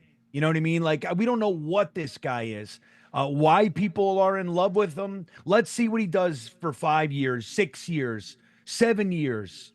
And then we can talk about him. That would be the most disappointing route to go. The only redeeming factor is that it's offense. That's it for me. So I do like that he learned under McVay. I like that he was an OC in college at Kentucky. He got Will Levis into the conversation of even being like a potential first-round quarterback pick. The guy's hot garbage in the NFL right now. Like, there is some things to like. In college. 1 year in college, 1 year in the NFL. He bounced back and forth, didn't he? I'm pretty sure he was with Kentucky with 2 different stints. 21. I could be slightly off, but my point remains. I mean, if I'm not exactly sure. I'd have to go back and look and everything, but that guy doesn't inspire anything for me. You ever heard the saying, even a broken clock is right twice a day? Not saying that he is that, but he could definitely be that. I hate when guys have one good something and everybody freaks out. I want like when you talk about a Vrabel or a Flores, like there's a resume, where Liam Cohen, it's like he could come in here and be, nothing. I mean, we have no idea what he is. Let's see him do something for more than 5 minutes. Sure. Hey, I get that. The other name I'd like to see on this list that I don't think is ultimately going to be an interview for anyone this year, and that's Cliff Kingsbury. He is still getting paid by the Arizona Cardinals through 2027 as a head coach. So there is no rush for him to try and become a head coach and lose that salary he's already got. He could ride this out to 2027, finish out Jaden Daniels' rookie contract, and then move on to a job that he wants, unless he gets like a buku offer above, I think it's $7.5 million a year is what Tigo was telling us. Just a crazy amount of money. But he's someone I would have liked to see on this list as well. Matt, any names that you think are not on this list that you would have liked to have seen? Yeah, I mean, I mentioned Monken earlier, but I wonder if that's like he doesn't want to go down that road again. And at least the difference with Monken in comparison to Cohen, like what Green Bean was bringing up there with the experience, you can't say that Monken doesn't have the experience. He coached as a head coach at the collegiate level, hasn't done it at the NFL level, but he 4 years too, right? He was a head coach 3 or 4 years. Or at, I think Ole Miss, I want to say. I want to say South Carolina. Doesn't matter. The point being, he was able to do it and be a head coach in college and in multiple stops in the NFL as an offensive coordinator with success. So I would rather go that route than even like a Joe Brady or Liam Cohen, honestly. But I just didn't put him on my list because the Jets didn't interview him. Yeah, Southern Miss, man. Southern, yeah, there it is. Southern Miss. Dude, his time with Winston the South, and Tampa, you had the Miss. The friggin' Tampa team, that was the 30 for 30 team, I'm pretty sure, with Winston. But that's the thing. Right. So, like, I'm not the biggest Monken fan because he would still be a first-time NFL head coach. But that's a resume that you can go, okay. You know what I mean? Like, he's done things. He's been at numerous stops where he's been a success. Just like Matt said, he's been a head coach at the collegiate level. So he has run an operation. That's a whole different thing than Liam Cohen, in my opinion. We did end our poll question. The chat has decided our GM head coach candidates from our lists. Obviously, there's some other candidates that maybe the fan base would like, but we can only put 4 poll questions. We got some pretty big news here, which is going to, I think, impact our former head coach. Ready for this? All right. The 49ers fired their defensive coordinator. So Robert no way. If Saleh doesn't get the Jacksonville job, which he is going to interview for, I think we could bet a pretty penny he ends up going back to San Francisco. Yeah, that sounds like the right spot for him. Maybe DJ Reed joins him out there. Tre'Davious Ward is sounds like he's not going to go back to San Francisco. Yeah, his daughter. For those of you guys that don't know, his daughter passed this past year. Had a really rough year. Just kind of not that he's had a bad stint with the 49ers at all, but it sounds like he just wants to kind of get out of that sort of headspace here. Jets wind up with Borgonzi and Flores. I think we're going to be pretty happy here. Not too upset with this list whatsoever. Matt, you be happy with Borgonzi and Flores? Yeah, assuming that it's Borgonzi, Flores, and then an offensive coordinator that we're excited about. Absolutely. And Josh McCown would fit that bill for me. I think he's done great work with Sam Darnold this year, and is very, very well respected around the league and in the Jets building, by the way. So that would not shock me at all. Bean, any thoughts on Borgonzi and Flores as our Chats pairing? That would be my favorite. I think that would be best case scenario for us. Yeah, assuming no Vrabel, hard to disagree. Yeah, right. Yeah. There's like part of me that's like, well, screw Variable. I don't want him because he's just using us for money. Right, of course. It hurts. It's like I don't want Kirk Cousins anymore because like he screwed us. Yeah. same I'll kind of tell you mindset. what. Yeah. Well, I'll tell you, it's gonna suck playing against him. Like you said, dude, we've watched him out-coach the guy who's known for out-coaching people. You know what I mean? And we haven't been able to watch you're like, when is the last time you said, wow, Todd Bowles totally out-coached whoever? Adam Gase, oh my God. What a fantastic coaching job as he sat on the bench and drew pictures of trees in a notebook. You know what I mean? Like, we just don't see that. And now it's likely that our hated rival, the Patriots, are getting a guy that we know can do that and is willing to chop off his pecker for his Super Bowl. So that's pretty important too. Kind of hear about that? I did hear about that. That was on Bussin' with the Boys, I think. I'm pretty sure. Yeah. Sodak comes in and says, I don't understand the Glenn hype. Bottom half defenses last 2 years, first-time head coach, maybe a better leader than Saleh, though. The Glenn hype is because of the coaches he's coached under. I'm sure HBO's Hard Knocks and getting the look behind the scenes is also helpful for a lot of people who are interested in Aaron Glenn. And the defense he has right now is just littered with injuries, and they're still like, I don't want to say balling out because there's issues with the defense. In general, they definitely have points. They played well this last week against Minnesota. Yes, and Minnesota's like rocking the entire year. So like I'm happy. If we got Aaron Glenn, while not my first choice, it would be one of those like prideful things that I could say as a Jet fan where I'm like, you know what? No different than me saying I want Josh McCown as an offensive coordinator. Well, maybe a little different, I guess. But like I would have no issues with Aaron Glenn. I did see a very interesting comment in the chat that I did want to address because I did bring it up. I have it queued up, actually. Tom Ruck comes in and says, Ryan Fitzpatrick trashed Brian Flores and said he burnt so many bridges he won't even be able to fill out a staff. For those of you that do not know what we're talking about, I have the clip queued up. I hope I set the audio up. I think I did, but let's listen. You also walk that back too, but we could. I think it's important to play it, and then I'll read the tweet that he had after that. Perfect. Bastard. Okay, hold on. Give me 1 second. Why do I not have this? All right, it's not playing any video or any audio. Give me 1 second. 1 second. 1 second. I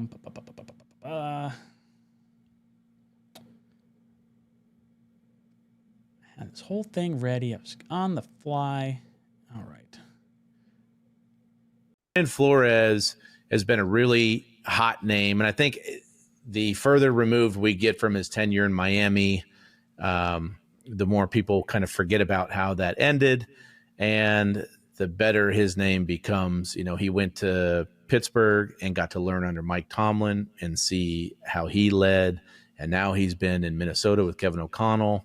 I think the interesting thing with Brian Flores, when I think about him and being able to play under him for a few years, is which version of Brian Flores are we getting? And in year one with Miami, take you back to that year, I mean, Miami got rid of every good player they had, and that was the jokingly called the tank for two a year. But I'll tell you, halfway through that year, we hadn't won a game yet, and there was a shift in the way that he was approaching his job. He was likable, he was relatable, he demanded a lot out of the players, but he was also able to get the best version of his players, and I really appreciated him for that. But as his tenure went on in Miami, he kind of became unrecognizable. A lot of the staff he brought over from New England, that was where, you know, he cut his teeth in the NFL, was there for 15 plus years as an assistant. But I think he's going to have a really hard time if you're interviewing him as a head coach. I think in the interviews, he'll be likable, he'll be relatable. But when people say, okay, give me somebody from Miami that coached under you as a reference so we can talk to them, I think he burned a lot of bridges there. I think he alienated himself from the entire staff. Instead of what you were just talking about, having the humility to ask questions, to collaborate. I think by the end of his time there, he became a dictator. He ruined a lot of those relationships that he built up through the NFL. And his ego grew so big that there wasn't any room. All right, so that was Fitz's comments on Brian Flores. Not necessarily, you know, some good stuff, but also obviously the stuff towards the end not so ideal. Matt, what was the walking it back that was said? Brian Fitzpatrick responded to that video that was put out on Twitter and said, would love for anyone interested to listen to the whole conversation that Whit and I had. I really like Brian Flores and consider him a friend. The end in Miami wasn't pretty, but I think he has grown and can look back on his tenure in Miami knowing he wasn't perfect and has learned a lot. Interesting. Which is one of the positives of hiring a head coach, you know, that was a head coach and has some time between the two. You know what I mean? Because you learn, you look back and you second guess. Like, that's the whole problem. Like when you watch a Robert Saleh in year 3 or year 4, and he's just standing there on the sideline and we're losing, but there's nothing happening. You get like stuck. You get, you know, you in your ideas, you don't know how to fix it. You get some time removed, you can look back, reflect, and go, oh man, like I was clearly stuck in, you know, whether it's being stubborn, not knowing, just not, you know, not having any answers, but you can look back and you learn from it. That's one of the things that I like best, especially when he had 2 out of 3 winning seasons. You know what I mean?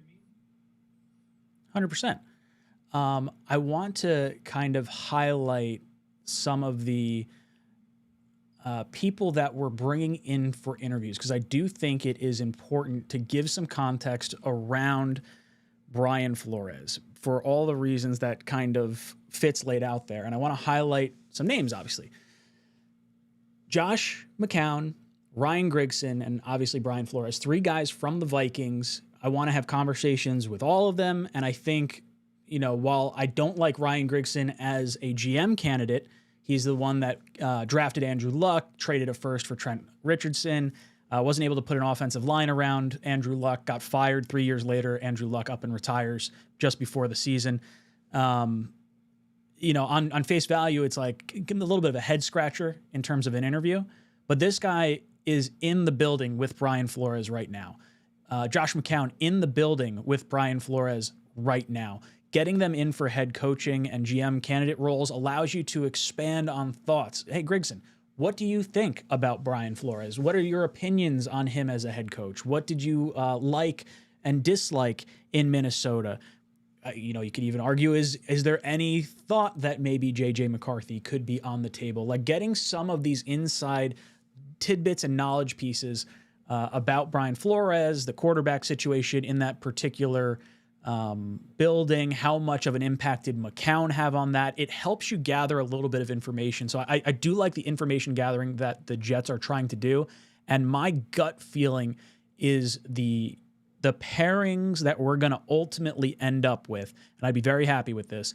Thomas Dimitroff overlapped, I believe, I'm pretty sure, with Brian Flores in New England, and then we're going to get Josh McCown as OC, and I think that's going to be our 3 guys that we're looking at together. And they're guys that I think would want to be here in the building. We obviously, Dimitrov was the first GM candidate we looked at before any of these other guys. You know, Flores getting a second shot to be a head coach, and Josh McCown, obviously, you know, Jets guys inside the building love Uncle Josh. So I think they'd be very grateful for the opportunity, and I think it'd be a pretty slam dunk hirings, if I do say so myself. Matt, your thoughts on what I just spitballed there? Yeah, I like the Dimitrov as the GM part that you threw in at the end, because when I first saw 𝐒𝐿'𝐿, McCown, Flores highlighted, I was like half excited and half very nervous. And you know, I get it. People are going to point to 𝐒𝐿'S record with the Colts, and they had a winning record, and you know that's totally fair, and that's part of the equation. But I also think a big part of the reason why Andrew Luck retired at 29 years old was because of Ryan 𝐒𝐿'S doing from 2012 to 2016. Did a horrible job with that offensive line, a ton of head scratching decisions, and they had a short peak and then regressed and have never been able to get anywhere close to where they were, you know, during the early parts of his tenure. So 𝐒𝐿'S, I would not be in on for the GM job. I don't think he's a good drafter, and it really worries me how things ended for the Indianapolis Colts there. But I'd like that you tossed Dimitrov in there. I think that would be a good pairing. I feel like for the sake of people half listening to this, I should probably highlight Dimitrov as the guy that I do prefer, and then kind of I'll make 𝐒𝐿'S in red just as like who we're talking about. That was the name. 𝐒𝐿'S was the name I thought one of us was going to select as like not wanting him earlier on, that I wanted to bring up. Being your thoughts on who I think we're going to get in Dimitrov, McCown, and Flores, and, you know, trying to gather as much information about Flores as possible, and maybe that Vikings building in general. Yeah, well, I mean, I think look, I would prefer Borgonzi, but like I said when we had our lists up there, I think he's up there in the top of the list from my vantage point. So look, I'm all about Brian Flores. Like, look, nobody's coming in as a perfect candidate, right? I mean, you look around, there's something to say about everybody. Joe Brady, he's first time, whatever. You know, Arthur Smith, he sucks. You could just say that. I fucking hate Arthur Smith as a candidate. But you know, everybody has something. But the one thing you can say about Flores is he proved he can coach. You know what I mean? He proved, like you said, Ryan, I think he was the least penalized team in the NFL. If not, he was among the top teams. Like, how terrible is it to watch your teams be among the most, penalties are the worst, and discipline is necessary. This whole kind of Saleh approach of I'm gonna put you in a position to make money. He said that like the first month he was here. Like, I hated that.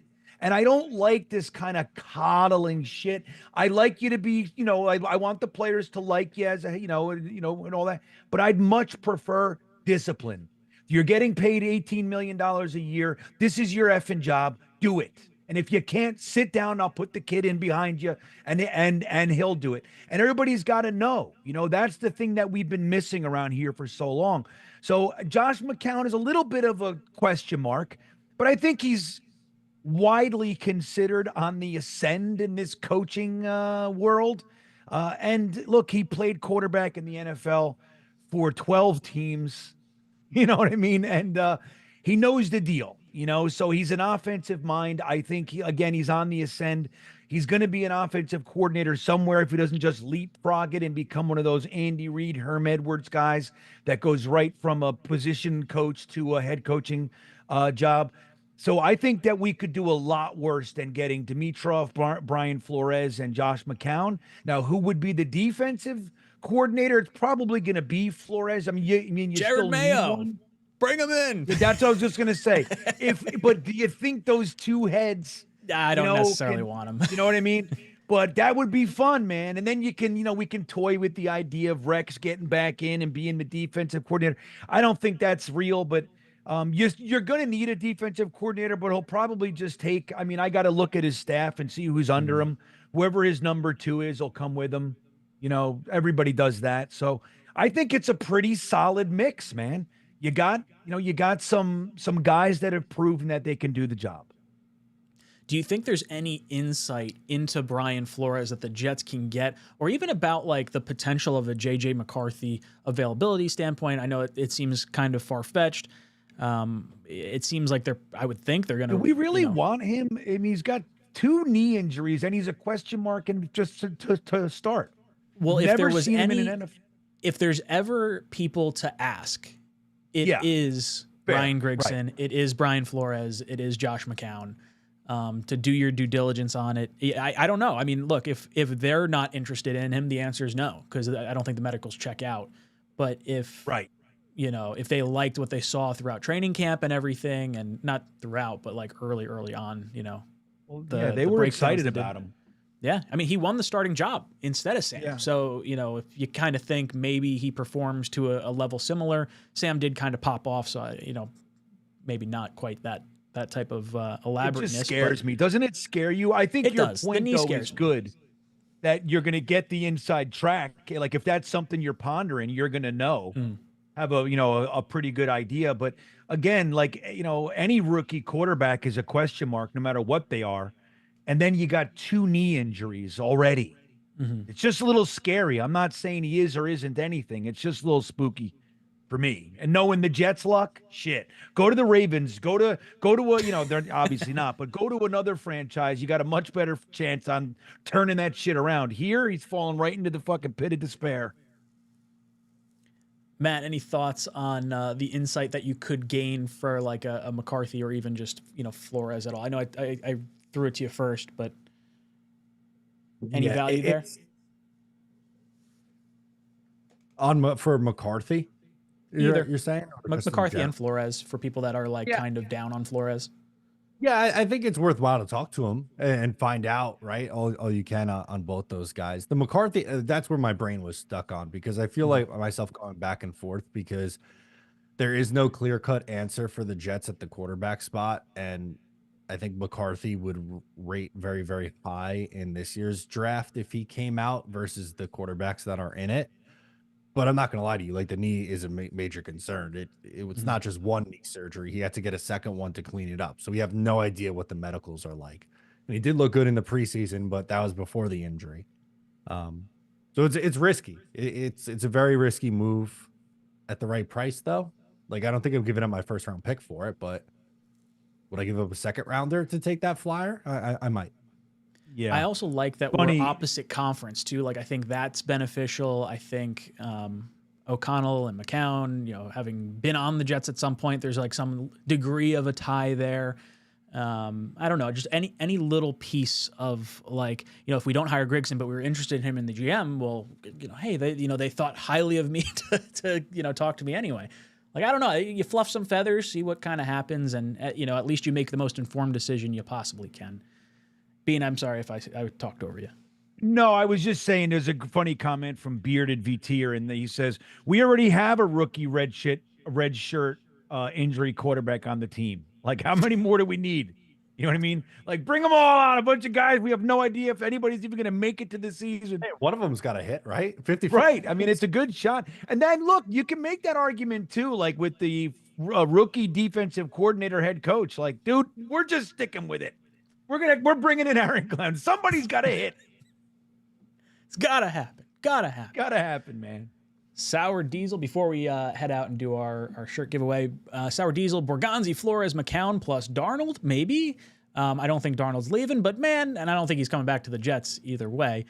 There is a little bit of me that's like concerned he would go to the Giants and just like we'd have to put up with him being like possibly decent with the Giants after, jettisoning him out of New York.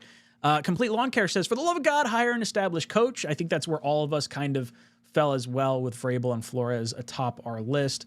Landon says, would love Greenberg, not Bean, as GM. Said on X today, Kingsbury plus Fields would be ideal. High reward potential with easy quarterback transition year 2 if necessary. I very much want Fields as the other quarterback we bring in. If we could have Tyrod Taylor, Jordan Travis, and Justin Fields compete next year, that would be my preferred route because I do think Fields could turn into, a Geno Smith or a Sam Darnold having a nice career post, a few stops along the way. I think that would be really nice. And a 1-year deal, you got Ruckert, you got Garrett here, who he played with at Ohio State. There's some degree of morale, between those guys for sure. And then worst case scenario, you're just kind of in the same position you would have been in 2026, only you had 2 strikes at the ball with Fields and with Jordan Travis before trading all your assets to go up and get a quarterback in the 26th draft. And then Joe M says, why isn't Green Bean's name on the list? Friggin' Jets never asked for him. It's baloney. And then Landon comes in, says, Greenberg GM, Glenn head coach, McCown OC. It is the ultimate Jets family reunion. And maybe we get Rex as DC, right? Like that'll that rounds it all out. Boys and girls, we have reached the end of our show, which means it's time for the spin wheel. We need some game show music or something like that. Bean, how many people do we have? We're going to have 29. I'm getting one more. Tyson Manning is the last one on the list. So 29 total, Ryan. All right, perfect. So I'm going to pick the third time I click generate on this. So 1, 2. Next number is the winner. Number 13, Green Bean. Lucky number 13. Number 13 is Dylan Grace. Ooh, Dylan Grace winning himself something. Let's see what it is. Jersey, jersey, jersey, jersey. DHgate jersey. Kind of a jersey. Oh, wow. It counts.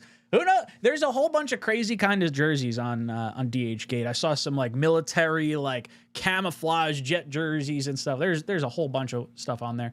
So Dylan Grace, reach out to me. jetstalk247@gmail.com or talkinjetshow@gmail.com. Let's get your shipping information. Let's figure out what jersey you want. And then maybe in a month or so, or however long it takes DHgate to get you your jersey, you'll get something. We cannot speak for the quality of the shirt. It is a free prize. So thank you for playing. Yeah, there he is, and he's here. You win, Dylan. Congrats, man. Good stuff. Boys and girls, let's go around our panel, give our closing thoughts. Bean, any last words? Yeah, well, I haven't made, I've been all over the damn world these past few weeks, so I'm back. We're going to do the After Hours Jets Fest at 10:30 tonight. So if you're looking for some more Jets coaching and GM talk, come hang. 10:30, we'll kick it off. It's good to be back. O'Leary, any last words? I am ready for this next month, which is going to be very busy as the Jets hire a GM, a head coach, and we'll get a decision on the quarterback. It's going to be fun.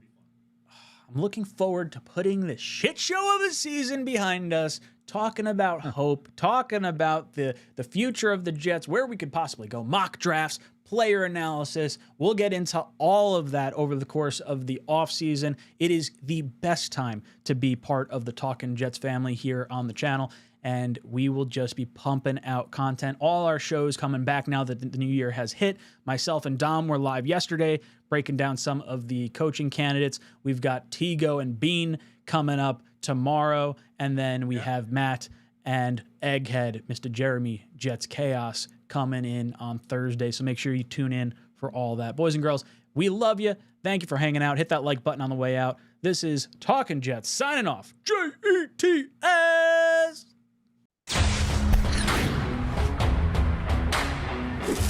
Just go somewhere else. I can't take this nonsense anymore. How are you going to blame the defense?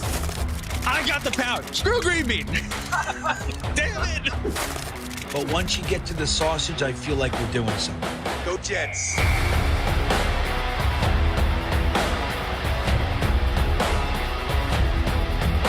And that's the other part of it, is the people are insanely jealous of this show. This show gets the best of the best, and it does a different way with positivity.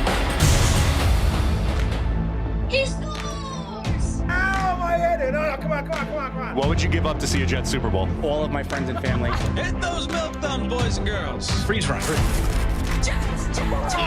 Hold on to your underwear, ladies, and stand by, bitches. It's now time for Talkin' Jets with your hosts, Matt, Ryan, and Green Bean.